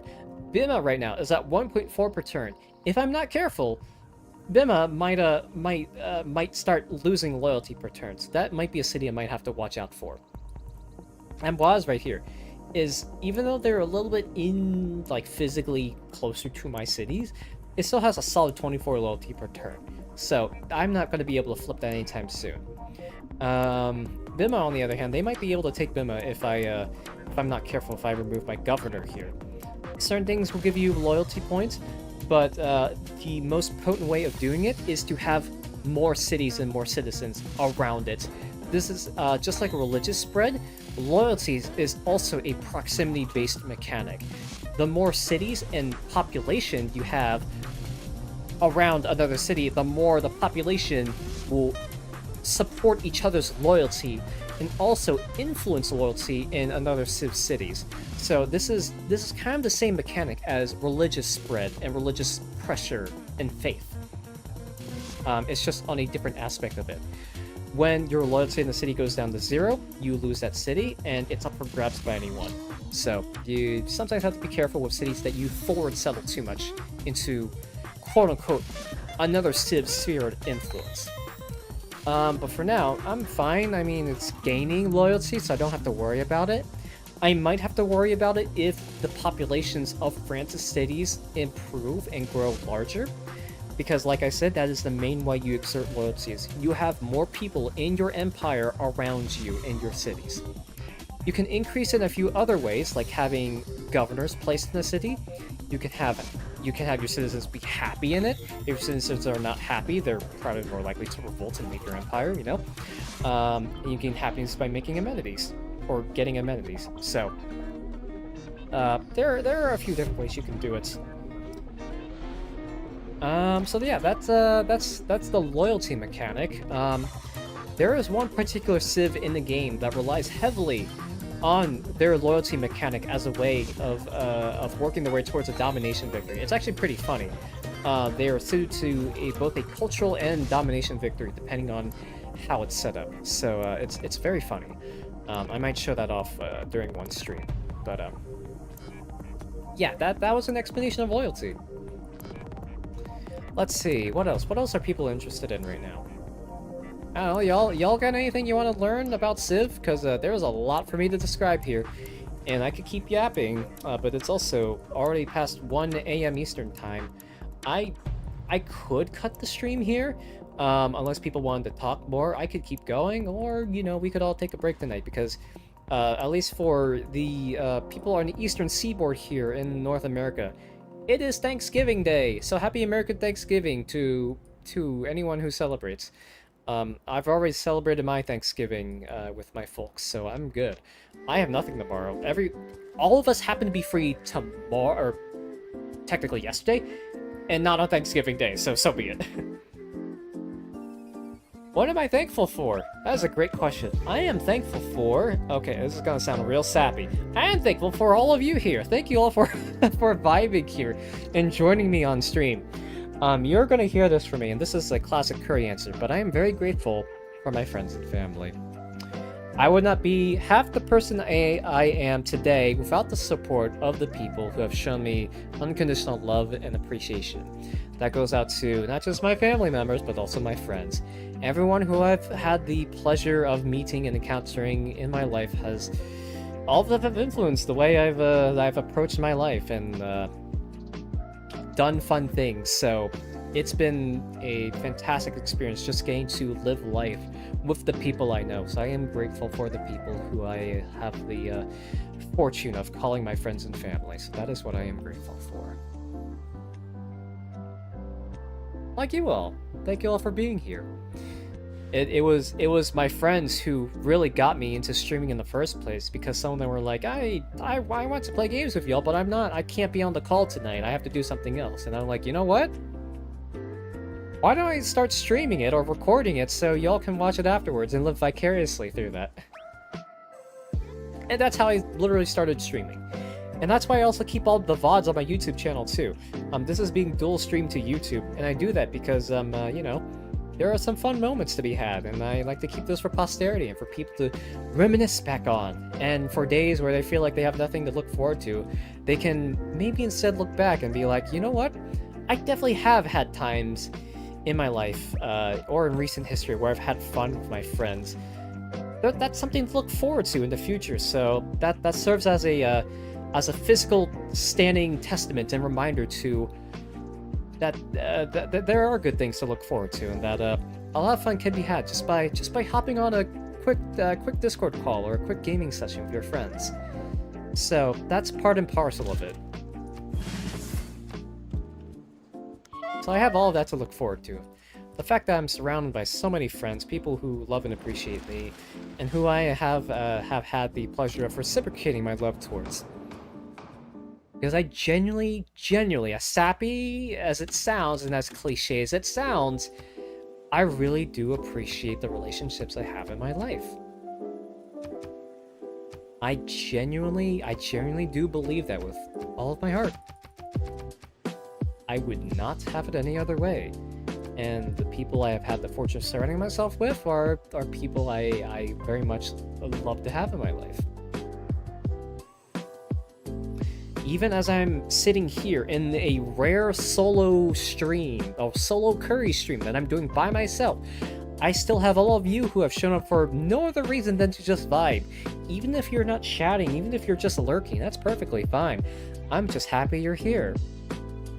And that's coincidentally why, you know, I also like doing a lot of multiplayer streams, co-op streams, frequently on my channel, because that's a lot of fun. I love being in the presence of my friends, being able to talk with them talking back to me, and just us enjoying a game together. That is, those are the moments I live for. And like I say, like I'd always say, I would not have it any other way. So yeah, if you're all interested in hanging out with me and my friends, come hit me up, because we play a variety of games. We've been on a binge of Helldivers 2 recently, but as for me personally, I play a large variety of games. Civ is one of my favorite games. I'm fond of playing other like war, military-ish kind of games. I mean, Helldivers 2 is probably the star of the show here, at least for this year on my channel. But there are other games as well. I played War Thunder before. That was a recent stream. I've also played World of Warships. I don't think I've played that on stream recently, but I played that before. I played a game called MechWarrior Online. That's been a game I've been playing for over a decade by this point, if you're familiar with that. I'm very much into Halo. Of course, my shtick is on Infinite right now, because that's where the multiplayer is. But some of my friends have gotten me to other games, like some of my friends present here have gotten me into roguelikes, and I am diametrically, fundamentally, not. My affinity is not for roguelikes, is how I'll put it. I do not appreciate the genre as nearly as much as most other people do, but I do generally enjoy playing roguelikes with my friends. We're playing together, we're having a fun time, and I can get past that because we are having a fun time playing a game together regardless of genre. A lot of roguelikes I've played before, mainly on the hinting and inclination of my friends. One that we're doing recently is Sworn, which is a recent co-op roguelike. That's sort of like Sworn, or excuse me, that's sort of like Hades, but it's in its own direction. It's basically co-op Hades. But I've done lots of others too, and the history of that is on my YouTube channel. Again, it's in the VODs if you're interested. But I also I like to play a lot of like fun party group games. Among Us is a deep favorite of mine. I'm always looking for a group for Among Us to do. I have lots of hours in that game. I love Among Us. Used to play it a lot with the group back in the days, like a few years ago. I've played a couple of Among Us games recently, and some of that is shown on stream, so feel free to look back to that if you're interested. But I played a lot of Lethal Company. That took up a lot of our time back in 2024. Lethal Company is a lot of fun. I think we might have overplayed it, but I would love to go back to it since they recently put in a new update. But yeah, Lethal Company has been a very big one for us, or at least for me, personally. What else have I done that I can say that's a group setting? I don't know. You enjoy watching Lethal Company? I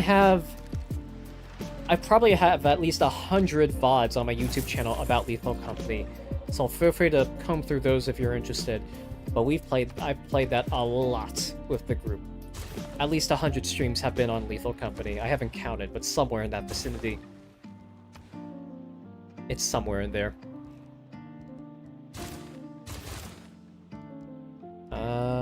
Oops. Let me queue up a shipyard for this, and then maybe a trader and some builders.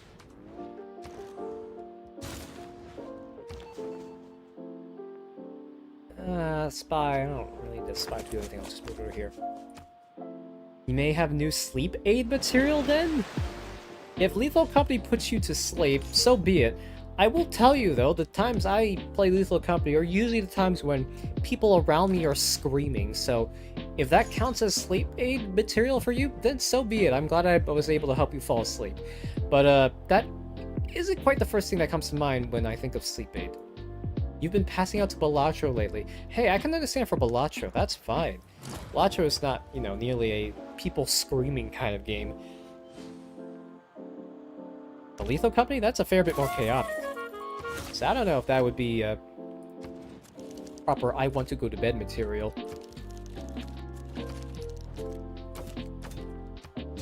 Friends with the Zulu. It's very rare that that happens, but here we are. How about an alliance? How about a I don't really care. I can do a religious alliance. If you really want to pass out, I do some calm readings of some certain books. A while ago, I put someone to sleep by reading Homer's The Odyssey. Like, I spent 15 minutes in a Discord call with them. I started reading out The Odyssey, and then 15 minutes later, I could not wake them up. There was a time you used DVD videos to pass out? What? Okay. I guess I shouldn't assume then, but very, very interesting. You do you. Don't let me stop you, but dang, that's interesting. Yeah, I don't know. Go you. So be it. I played a little bit of DVD before, actually very recently. So my friends, some of my other friends might be getting me into it. It might be streamed if they are willing to appear on stream, but they haven't suggested anything of the sort yet. But yeah, I might be getting into DVD soonish, depending on how much they push it. Speaking of which, you also need to push me into, well, playing Overwatch, or not Overwatch, excuse me, League. So that might happen, but if you want to push me into a game, I'm all ears. That's more toxic than League. I have heard stuff about that it is more toxic. I wouldn't know personally, but that's just where I'm at right now. Hey, at least with my friends, hopefully it'll be a little bit less toxic. Or maybe I'll be the voice of non-toxicity, and I'll have to encourage others to not be toxic. Who knows? We'll see. But I have played DVD before. Not a whole lot, but I have played a little bit. At least not when some of my other friends have done it. So maybe it'll show up on stream. Maybe it won't. We'll see. If you want to do that, go convince my other friends to convince me. Or you can directly convince me if you're willing to play with me as well. Because that's, like I said before, my main motivation for playing games is usually that one of my other friends is playing it and has asked me to play it. Survivor or Killer? It's only been Survivor. I have not played a Killer yet. So I don't know. I have no idea what the Killer side is like. I haven't even gone around to learning... I've only started, like, the first Survivor that's available in the game, so I have no idea what I'm doing. Almost no idea. All I know is that Generator and run away from Killer. That's all I know how to do. Oh, and, you know, doing quick time events. I've learned those three things, and that's about it. So I have a lot to learn, I have a lot to go. But, you know, I might be willing to do that.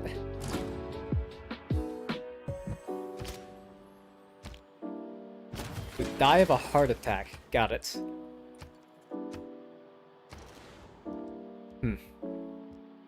Yeah, I was gonna say, I'm not sure if I would die of a heart attack, but so be it. It was okay for me. I'm probably not sustaining psychological damage, probably. We'll see. It has not, I am not averted to it, so that's a good start. So we'll see how long I'll continue doing it for.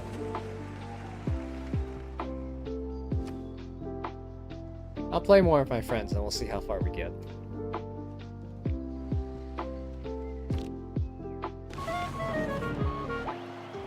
Ah, power. Factories, electricity. Now that I mentioned the word factory, I will mention here to all of you that factory games are my favorite genre of games. Funnily enough, I've never played my most favored game on stream before, but I hope to change that soon. Some of you know what it is, some of you do not. For those of you who do not, I will keep that a secret, or a fun surprise. It's not important I keep it a secret, but that'll be a fun surprise for a future stream. That'd be like, surprise, I'm playing my favorite factory game. And by corollary, my favorite game of all time. So you can look forward to that. Eventually. Maybe. We'll see how many more solo streams I do. But what other games? I accidentally mentioned Overwatch 2, but I've also played a bunch of Overwatch 2. I think a couple times it's been on stream. So I have a couple of VODs on my YouTube channel about that. I've also played the other hero shooter, Marvel Rivals. I have a couple of those VODs too, because it was for a charity stream. Or those couple times it was for a charity stream, so I gladly played it for a few hours with them. And then I played the other hero shooter, as in the original hero shooter, or I think it's the original hero shooter, and by that I mean Team Fortress 2. That used to be a fun game of mine when I was a wee bit younger.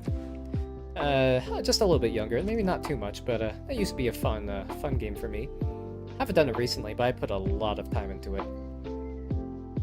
What co-op game do I not play? I don't play any co-op games that people do not ask me to play. If you have not asked to play a game with me, I probably don't play it.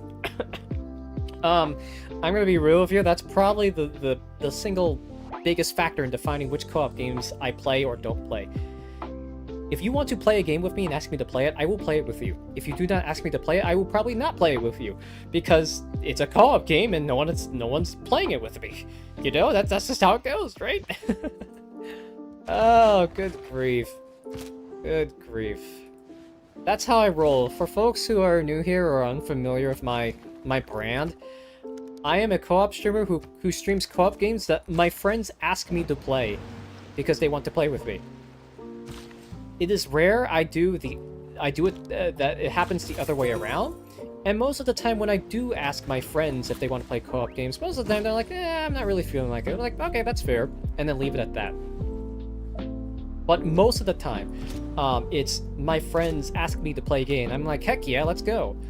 Even if I don't know the game before, or even I'm not even sure I'll like it, I'll be like, heck yeah, because it's with my friends. Once the next time I'm gonna get friend time with friend, of course I'm gonna take this opportunity to play a game with them, even if I have no idea what it's about. So all it takes is for you to suggest a game you want to play with me. I'm like, yeah, I'm on board. I'll buy it. I'll go get it. Just name a date and time. I'll put it on my calendar, and then we'll go from there. So there you go.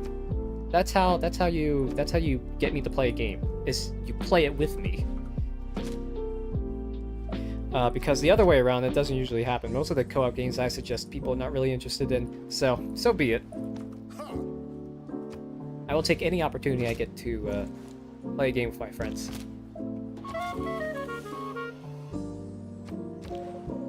There are very rare occasions where I will veto a game of my own accord and be like, I'm not really feeling this game. That has not happened yet. Kind of came close with Dead by Daylight, but I've been surprisingly fine, so I'm gonna keep rolling with it. But yeah, I do reserve the right to veto a game of my own accord. It just hasn't really happened yet.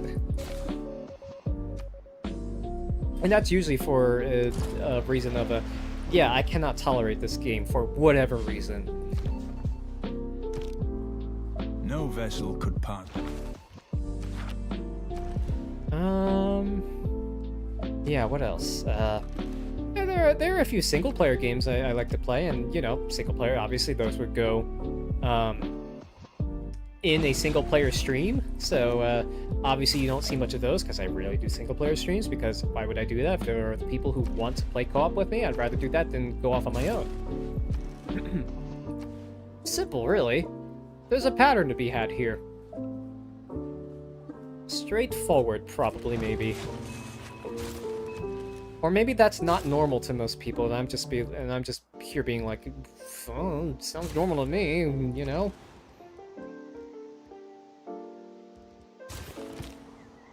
But that's just who I am. The more you hang out with me, the more this is my brand. And some of the other folks here who are more experienced with me can back that up. So as you can see here, back to the game I'm actually playing in front of you, I'm having a time just vibing. Not because I'm gunning for any win condition, because I've already won the game, but because, you know, I like the process of managing my units and building buildings in my cities and managing an empire in Civ.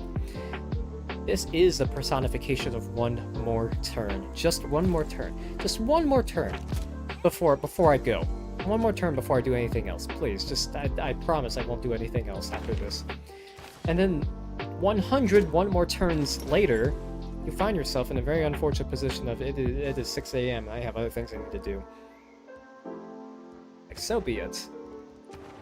Like already, it's 1:30 a.m. Eastern time, which is getting a little bit close to my bedtime. Or rather, is already my bedtime if I haven't done so already. So, I might need to call it quits soon. I don't know. I've had a long day of hanging out with friends and family, which I greatly do appreciate. But has left me a little tired. Not so tired as to not hang out with you all on stream for 3 hours and 20 minutes, as my Twitch timer says right now. But yeah, you know. Why we like curry yapping? Hey, I figure that's what you're here for.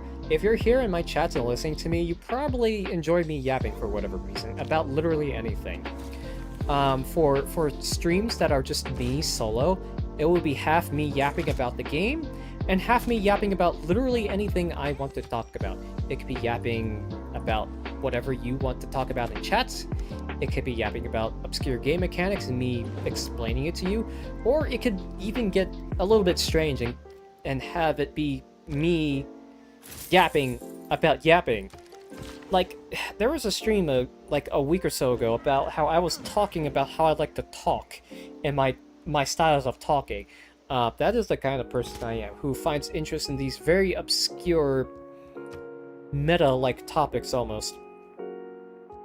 As if my indication of talking about how much I appreciate my friends and family wasn't enough. That's kind of the vibe I'm going for. Or, not even going for, that's just how it played out. So there you go. Thank you all for being here and listening to me. I hope I'm not boring you. If so, you are free to leave at any point at all. Do not need to stick around. Do not worry about it. Come and go as you please. If you're not enjoying the time you're spending here, go spend your time on doing something you love. For me, that just happens to be spending time yapping and hanging out in the presence and company of my friends. Even the people I have not met before, you know, if you're willing to sit here and listen to me yap, abide by the channel rules, and have a good time just chilling and relaxing and vibing, that's all I need.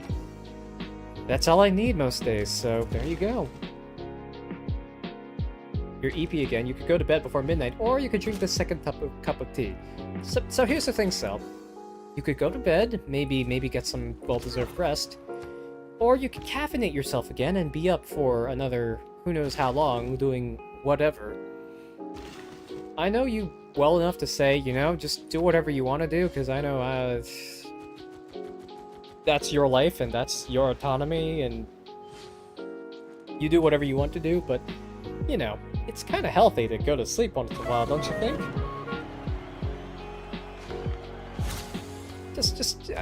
Sleeping is generally, you know, I generally recommend it. You're having trouble getting warm. I see. That I can see. But on the same token, if you're using, like, a warm beverage to do it, you could grab, like, a cup of hot water instead of just, you know, getting caffeinated and not being able to fall asleep. That would be my preferred way of getting warm. So you are able to both get warm and then go to bed. But maybe that doesn't work for you. Who knows? Everyone's different. So I don't blame you anyway.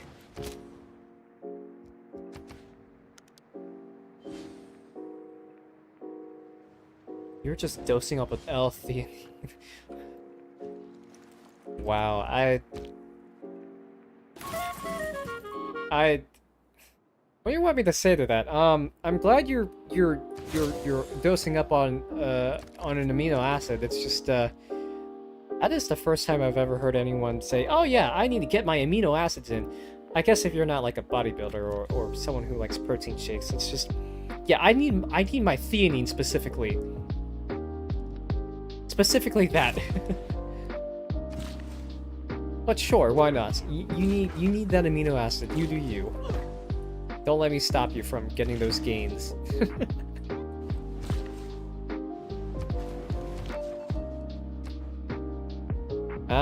So be it.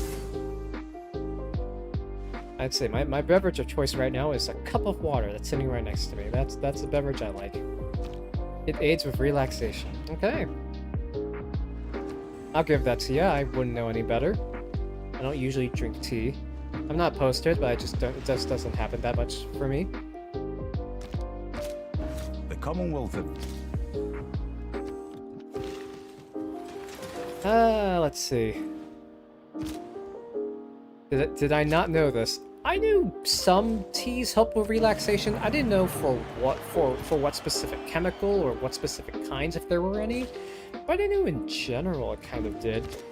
Again, I don't drink tea that often, so I don't really pay much attention to that.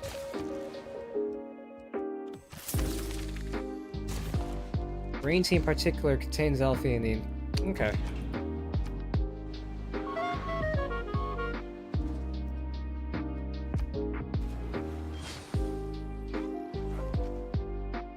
Theanine specifically, huh?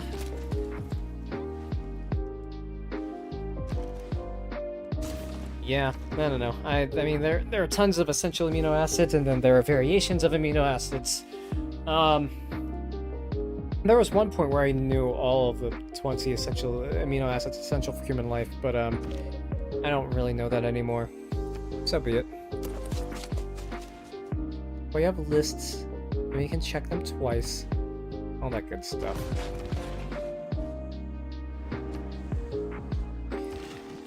Yeah, honestly, most other people around me like tea, but for me, I mean, I'm like, yes, I can drink tea, I don't know, if I want a beverage, I'll get water.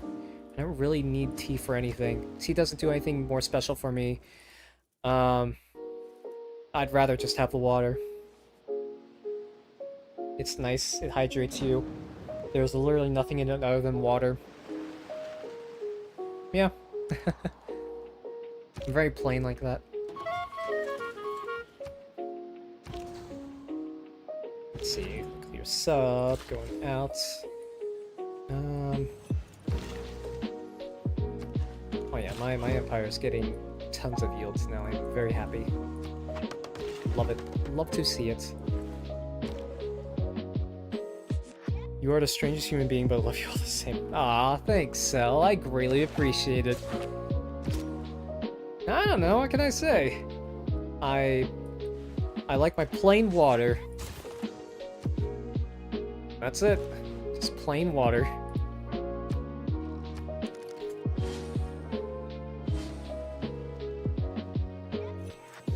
I seem to have the most cities here, and I didn't even really go ham on the city building. I have 14 cities. In a large map, the default number of players for a large map is 8, so... yeah, generally this is, it's an okay number of cities. Usually if you don't go too wide with your expansion, you usually grow tall and focus on building up the cities you already have. And that's fine. There's nothing wrong with that. It's just, you know, like I said, more cities means more yields and all that good stuff. Alright, rainforest tiles. Let me look for a rainforest tile here. Tea enables you to function some days as a mood lifter and stabilizer. Okay. Somehow survive in-person marathons without tea. Well, that's good if you're able to survive without it. But, you know, I would imagine there is tea available in marathons. Go to GDQ, yeah, there's probably marathons there. Or tea there. So... Not so you have to go without tea, it's just...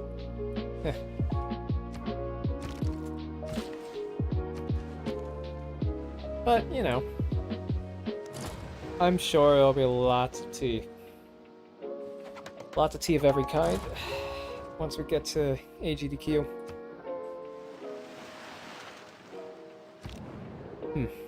A mood stabilizer, huh? SGDQ 2024, you had no caffeine at all week until Saturday morning when you were dead tired for posting at 4 a.m. and Shout brought you tea and breakfast. You were so buzzed on caffeine it was wild. Got it. Interesting. Very, very interesting. I see. I mean, for being up at 4 a.m., I would probably also not be at my best state, but we'll see. I don't blame you all the same, though. King Solomon be, gave the Queen of Sheba all she desired probably... and asked for, besides what he had given her out of his royal royal I'm not sure how to bounty. act at 4 a.m. We'll see. So she turned and went to her own country, she and her servants. I'm focusing on this for a hot second because I built a wonder. One of the special things you can build in Civ 6 are wonders. They are different from units and different from buildings and districts. Wonders are also things you build on tiles, so it takes up one whole tile, and they generally represent the great things in the world. There's the Eiffel Tower, the Great Wall of China, except that's an improvement in this game. There's a Venetian arsenal. Lots of human-built wonders in the game that you can build. We've got Bolshoi Palace, Bolshoi Theater rather, St. Basil's Cathedral, any famous international landmark you can think of. It might be a wonder at this game. But what wonders do is give you a very strong boost to something. All wonders have different effects, so I can't tell you exactly what it'll give. For example, I built Great Zimbabwe. If I back out here, past this, give me 1 second. Let me find Great Zimbabwe real quick. Great Zimbabwe. Here it is. Now it's right in front of me. Okay, it doesn't tell me. Let me pull up the Civilopedia. If you don't know anything, you can look up the Civilopedia for it. So if I don't know what Great Zimbabwe does, let's go look it up. +1 trade route capacity, and your trade routes from the city get +2 gold for every bonus resource within 3 tiles of the city and in this city's territory. Must be built adjacent to a commercial hub district with a market and adjacent to cattle.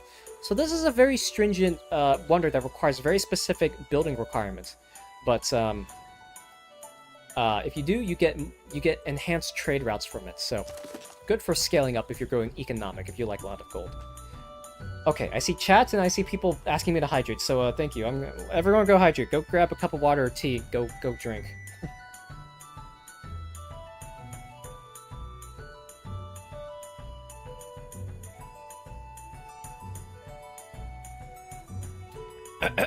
Okay, excellent. I hope you're all hydrated. I always have a cup of water right next to me.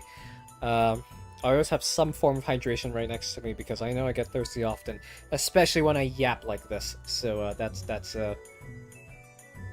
why I have that. So cheers, everyone. Clink. Drink. Thank you for the reminder to drink water. Thank you, Sell Nothing, for those redeems. Alright, let's see. You also made Child laugh so loudly in the cafe line that stopped all conversation for a moment. Okay, excellent. I'm glad to hear that you and Child get along very well. What do I know about Canada geese? All I know is that 1, they're very vicious. 2, they don't care about human desires or wants or calls to please stop pecking my head. And 3, that it's a brand of jackets. And that's about it. That's what I know about Canada geese. If you have anything else to inform me on, please do enlighten me. I welcome any and all information. While I do that, I'm gonna keep building random improvements on my land because I can do that. Because it is my empire, my city, and I want to build lumber mills anywhere. You see this? I'm building lumber mills everywhere. I'm planting forests and building lumber mills, and that's giving me like 6 production per tile. That's huge. That is literally huge. 6 production per tile on like a majority of the tiles gets you per city. If I check here somewhere, actually in the upper right corner, scroll up a bit. Where did I find that? Hold on, give me a second. It's in here somewhere. I can find a total output. Oh, here it is in the bottom right. Sorry, 84.6 production per turn in the city of Majapahit, which is huge. It is literally huge. I'm so happy. I can produce all the things in it. I could build a spaceport in here if I wanted to, which I might do that because why not? I can do whatever I want. Canada geese are also your air force. Any Canada geese I see in my neighborhood are on a reconnaissance mission. Ah, got it. Noted. I'll the next time I hear some geese flying over my house, I'll remember that they're on a scouting mission. Canada geese like to travel over the United States very frequently, so I see them almost daily. Apparently I was funny enough to make Shout double over laughing. Also, if I haven't met Shout, I will have to introduce you to him. I've definitely met Shout before. I've met Shout a couple different times. I met Shout at there we go. I met Shout at AGDQ 25 once at the very beginning, literally the first day I arrived, and didn't know anyone. We talked very briefly about Reuben sandwiches and how he was very fond of them. And I said, yeah, the Reuben I'm eating is pretty good. So we talked a little bit about that. And then, where else did we talk? That was a topic of discussion with Shout. Ah, got it. Good to hear that he's very fond of Reuben sandwiches. I do like myself a Reuben sandwich too. Very good. Rye bread, pastrami, sauerkraut, Swiss cheese.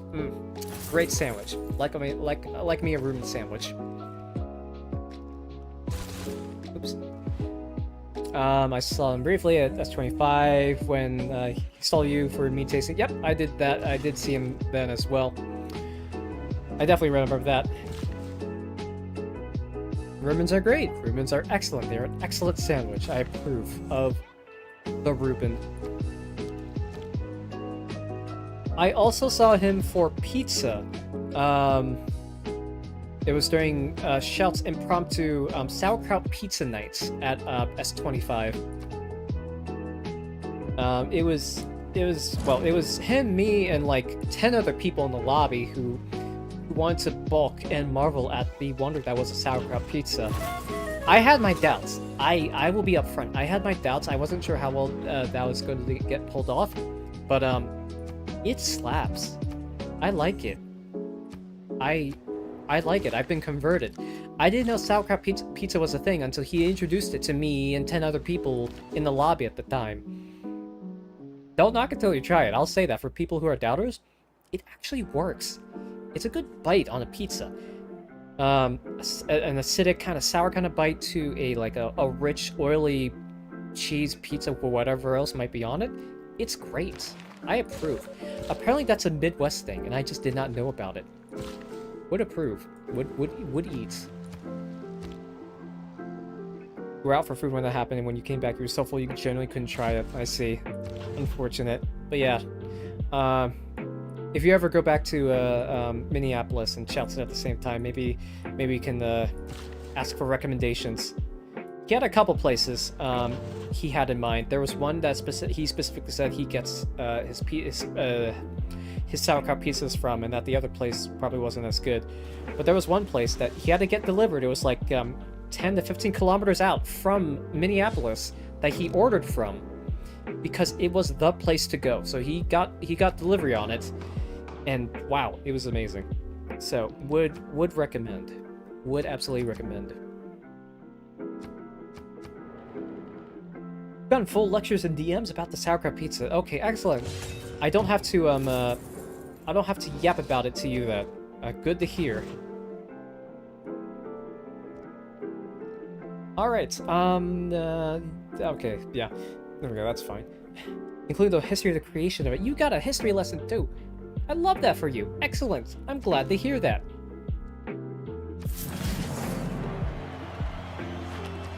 I'm glad to hear that. Hopefully there will be a chance for you to try it at some point because it is absolutely a thing that you should try.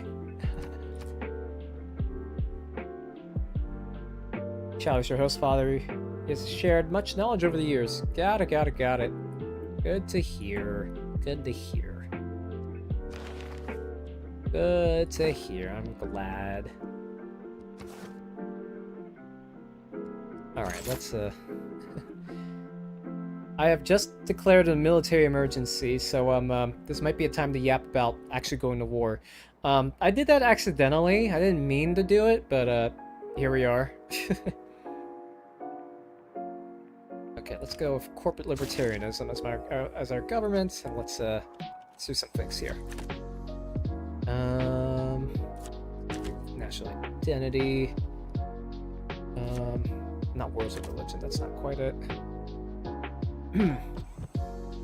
Maintenance reduced.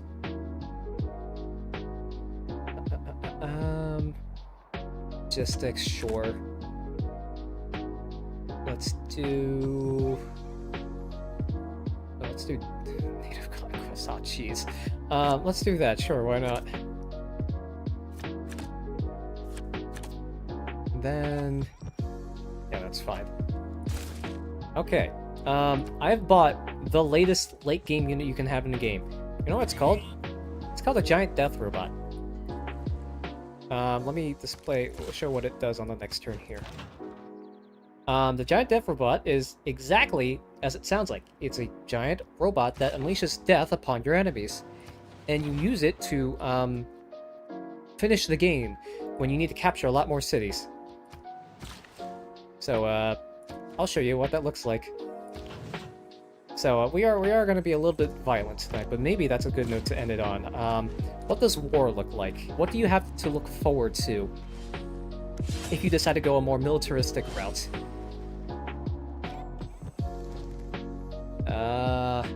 About we try another alliance, Kublai Khan. I recommend a military alliance against France because, why not?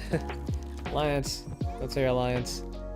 Let's throw in open borders, joint war. Oh, excuse me. Where is it? Here, joint ongoing war with Catherine de Medici, and now I get a buff on that.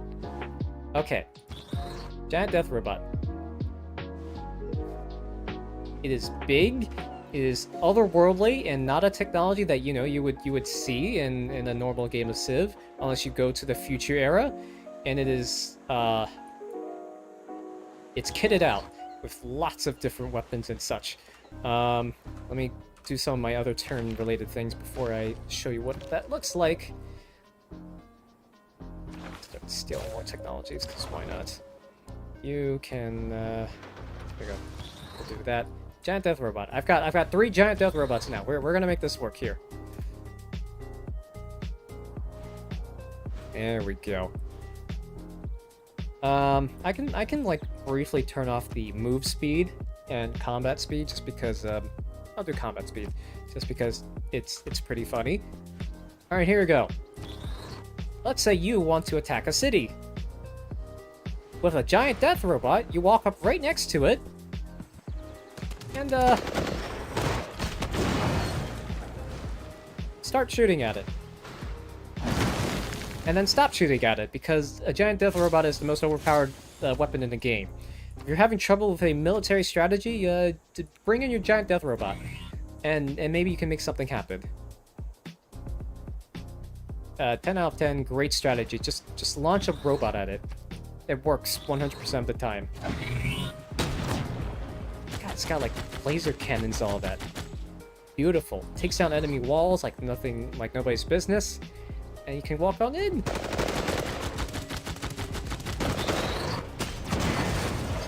Beautiful. Ta-da! I love my giant robots. If you ask me, giant robots are fantastic. Great weapon. Nothing beats a giant death robot. Or handling all of your military needs. You don't need planes or armies or military units. You just need a giant death robot and everything is taken care of. Just the way I like it. So now we're in a military emergency with France because France decided to take a city-state. And someone else declared an emergency on it. They're like, "Hey, France, you can't do that. You can't just occupy a neutral city-state. That's not nice." So a bunch of us were like, "Okay, yeah, let's go to war against France because we need to liberate that city." So here I am going to war against France and then taking all of their cities as punishment for taking a city-state. So be it. So we might close out the night with taking France. Not one of France's city, just all of France. So surprise, you do get to see military might here, just in a very interesting way. With some comfy lo-fi hip-hop beats to conquer empires with.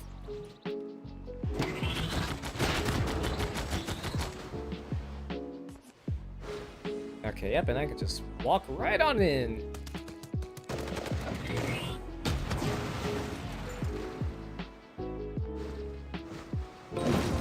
Ta-da! More cities are mine. I don't need to worry about a darn thing. Now keep the city. You can choose to keep the city or raise the city. So if you don't want the city, you don't have to hold on to it. You can burn it to the ground. That's what raising means. But most of the time, you don't want to hold on to it because of free city. You took the city because you wanted its stuff, right? So why burn it to the ground? There are very special circumstances in which you don't raise a city, but probably the biggest one being you can't hold on to it because of loyalty pressure, like I described earlier.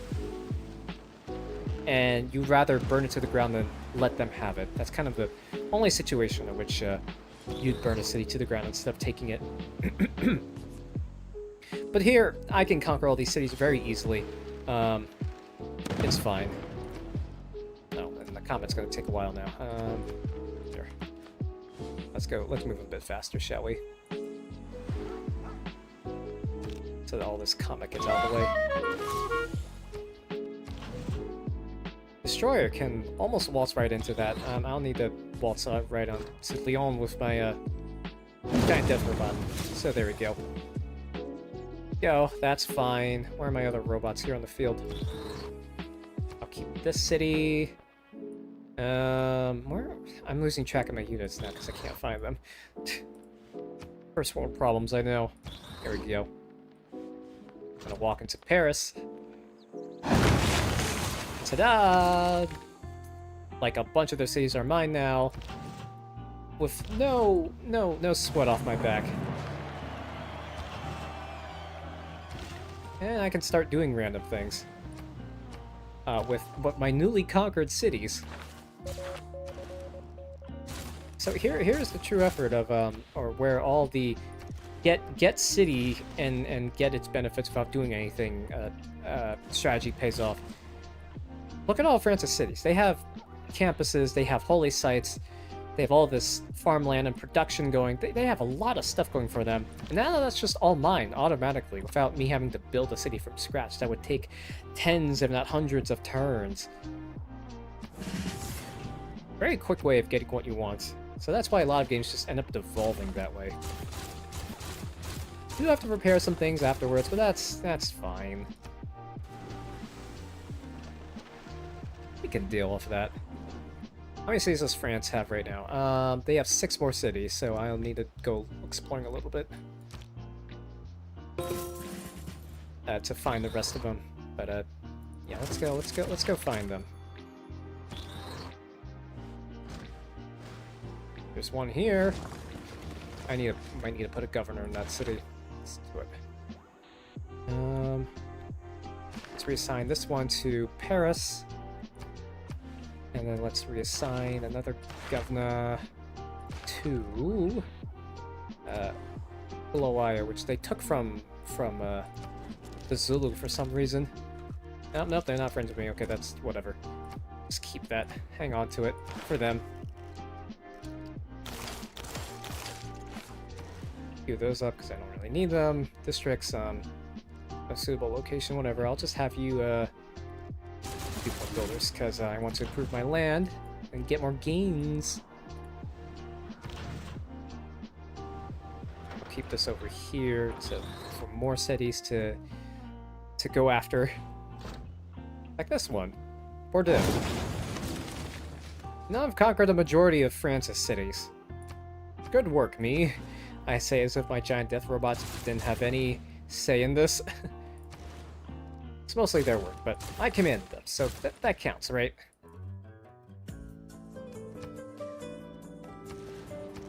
Alright, let's repair a bunch of these ones.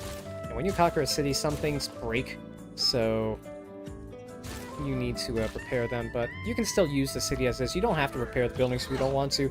You can just start using it automatically to pick up other, or start making other units right away. So that's kind of the thing. You can also kind of snowball with the military strategy as well. Take the cities you conquered and have them build more units for yourself. That's how you snowball with a military strategy. You use your newly conquered cities as a forward operating basis for your new military conquests.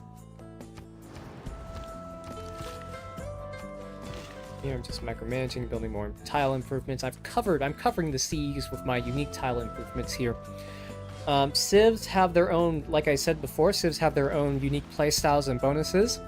Sometimes that means a civ has a unique tile improvements or something that they can only build. Like for example, all these houseboat looking things, these are called kampungs, which are in real life traditional Indonesian houses that you build over water, and in the game you can build them here as a special kind of a tile improvement to get a lot of food, a lot of gold, and some production on an otherwise useless water tile. So here, if I move over to this tile right here, it has 2 food, 1 production, 3 gold. If I build a kampung, it now has 3 food, 2 production, 3 gold. It has more yields now. So that's just how it plays. That you want to play Indonesia very close to the water, because you can build a lot of these tile improvements and really ramp up your city's productivity. Hey Curry, have you heard of Clover Pit? Yes, I've definitely heard of it before. A lot of my friends play it. I've just never played it myself. Haven't really gotten the drive or motivation to play it myself, but you know, it might be worth something. I don't know. I've just never touched it myself, so I have no idea how that might be like. It could be fun. I just wouldn't know. It's a big number go up game, I know that much, so maybe it'd be of interest, but I don't know. Those kinds of games don't really... It doesn't trigger... Yes, they're fun, but it doesn't trigger the number go up feeling for me. For whatever reason. Couldn't tell you why. Yeah, I'm not a number go up kind of guy. I'm just like, yeah, okay, whatever. I mean, I played Balatro, and Balatro is fun because you can chain bonuses, and I like the mechanics of it, but it doesn't have that visceral number go up reaction that all of you seem to have. Like, I recognize that number is going up, I don't feel it. I can see number go up, I understand it, I just don't feel it. No, as to why that might be, your guess is as good as mine, but whatever. I don't know. I don't know.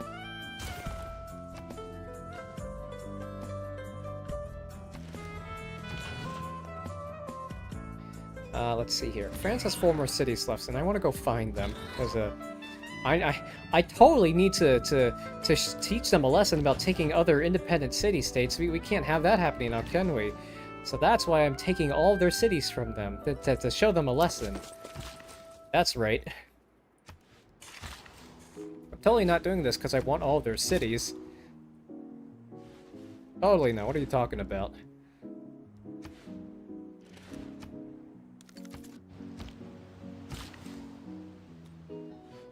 Number go up. Maybe I should go back to Balatro again. I streamed Balatro exactly once, and that was on January 1st, 2025. It was a game that one of my friends bought me. I said, please go play it, I want to see you play. I was like, you know what? Fair play to you. I'll go play it. It was good. I like the game. I think it's a great game. It doesn't tickle my brain in the same way that it tickles all of your brains, but I still like it. I still will play it. It's not that special of a game to me. as it is to all of you who seem to be very, very impassioned. Number go up kind of vibe with it.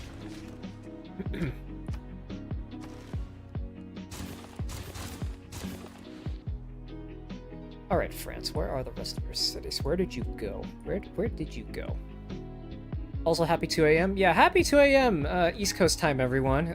I should probably call it quits after I find France.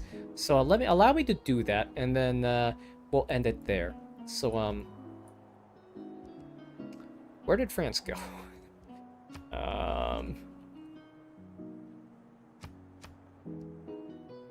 Where did France go? It's so funny. Maybe they hid somewhere. I don't know where they went. Oh, there they are. A couple of them are up there. Okay. This might take a while. I need to drive my vehicles up there. Or walk my giant death robots up there. That's fine. In the meantime, are there any uncovered places in the map they might be hiding out? I don't see any, so they might be just all be up there.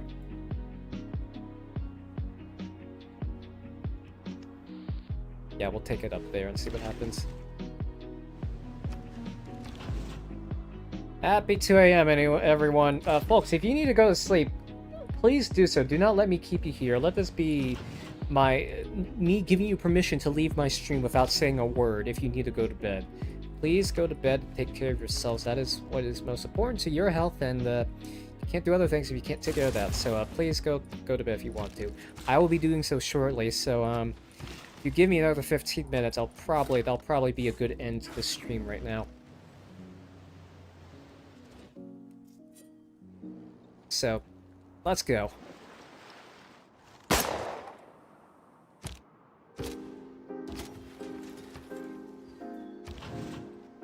Alright, I'll position you here because I don't have anything else to do with you here. You can go rest up. You can go forward scout the French.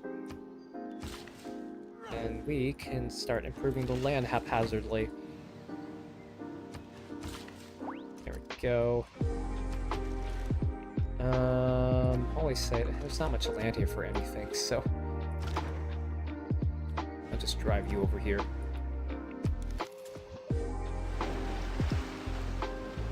I think they might only have 2 cities left. No, they have 3. Where's our last city? Where are they going? Where did it go? I have no idea.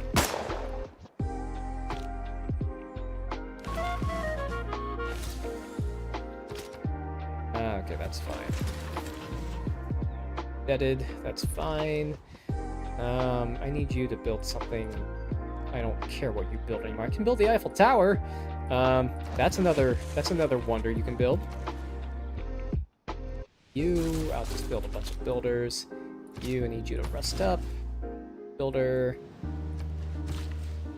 I'm building more improvements. Trade routes for more gold. Now you can see. If you start learning the game and you know what to click on, you can start moving. You can start moving and grooving. Sports technology. Where is their last city? I don't actually know. I only see 2 of them up here. Oh, there it is. There's the last one. Right here. We'll get it. We'll work on it.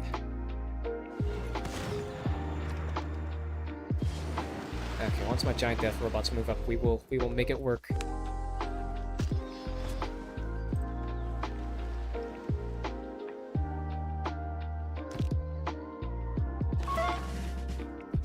I apologize. I will not stoop so low as to use diplomatic or espionage against you. I say as if I wasn't completely lying to her face.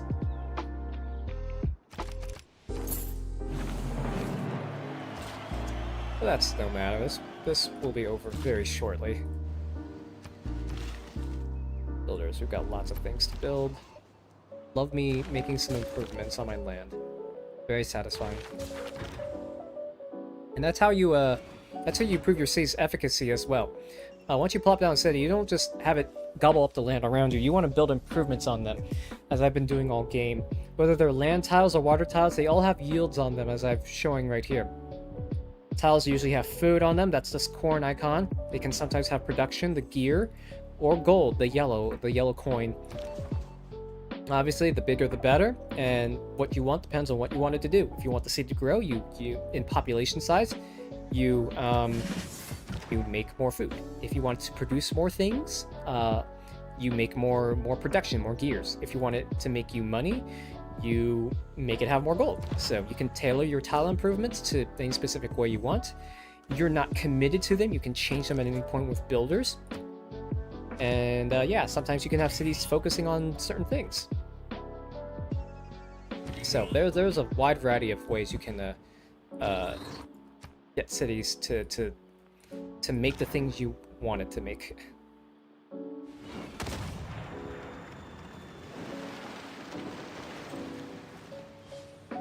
We're closing on my acquisition of France right here. This is a very leveraged buyout. Buyout, I say, as I walk everything over here. There we go. And then one more city over here that will be mine right now. So this is the last city. I'll liberate Nalanda since that's a city-state, and I like city-states, as I've said before earlier. Nantes I can keep because that's one of France's cities. And then Toulouse, that's also one of France's cities. So that's it. This is France's last city. France goes bye-bye after this. J'ai vécu assez longtemps pour savoir reconnaître ma défaite. Poursuivez votre chemin. And that's it. Goodbye.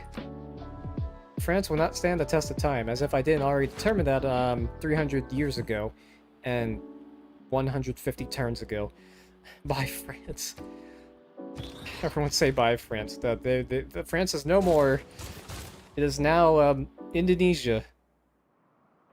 France is now Indonesia, which is a very funny sentence to say, but one of the many funny sentences you can say once you write history to your own wills and whims in Civ 6. So there you go. That was an example of a warfare. Albeit a very lopsided example of warfare. This is definitely not the experience that you will probably have conducting your wars, because I'm using giant death robots. And you'll probably, have musket men, artillery maybe, maybe battleships, Giant death robots are usually if you go to the late stage and you really want to close it out quickly. So that's what that is for. But there you go. France is no more, and most of the world seems to dislike that, except China. They're fine. They're fine. We're allied with them, so we get a pass, at least from China's point of view. So that's fine. That's fine. It's all cool. We can still move on like nothing ever happened, like France didn't exist. And I didn't just take all of their cities. All right, excellent. I could keep going here, but it's currently 2 a.m., so I think that is a good stopping time for all of us. So, with that being said, yeah, it's time to stop here, because I need to go to bed. Let's check to see if there's anything else I need to yap about. No, that's pretty much it. Yeah, it's 4 a.m. Not 2 a.m. It's not 4 a.m. It's 2 a.m. I've been streaming for 4 hours, and it's all been Civ 6. So, yeah. Thank you all so much for joining in. This has been a rare and elusive solo stream done by me, Curry, on my own channel. So I appreciate all of you stopping by. I really do. I don't do a lot of this stuff often. I might do some more just because I have lots of other games I want to get to that I might not do with groups necessarily. But like I said, I'm usually a multiplayer streamer. If you want to see more of that, I've got my whole YouTube channel linked in my description, where you can look at all my past VODs on that, both on the live tab and on my videos tab. But yeah, this has been Civ 6 solo, quote unquote, because like I said at the beginning, this is an archipelago, and I finished that 2 hours ago. So I have done my due diligence in completing my side of the archipelago. So thank you for stopping by. Thank you for vibing and chilling with me. I hope you enjoyed, and for those of you who are willing to or wanted to stop by and learn something new, I hope you learned something new. I hope you pick up Civ and maybe consider giving it a try if you haven't done so already. It's a very wide game. It has a game that has lots of playstyles and mechanics you can interact with, and I've shown you one, maybe two of the ways you can play it. So there's a lot more to discover, and a lot more civs and leaders to play with, and variety you can have in your gameplay. And the map is randomly generated every time. There are lots of different game modes as well. There's lots and lots you can do here. So if you have it and haven't tried it, haven't tried it already, maybe give it a spin and tell me what you think. If you don't like it, so be it.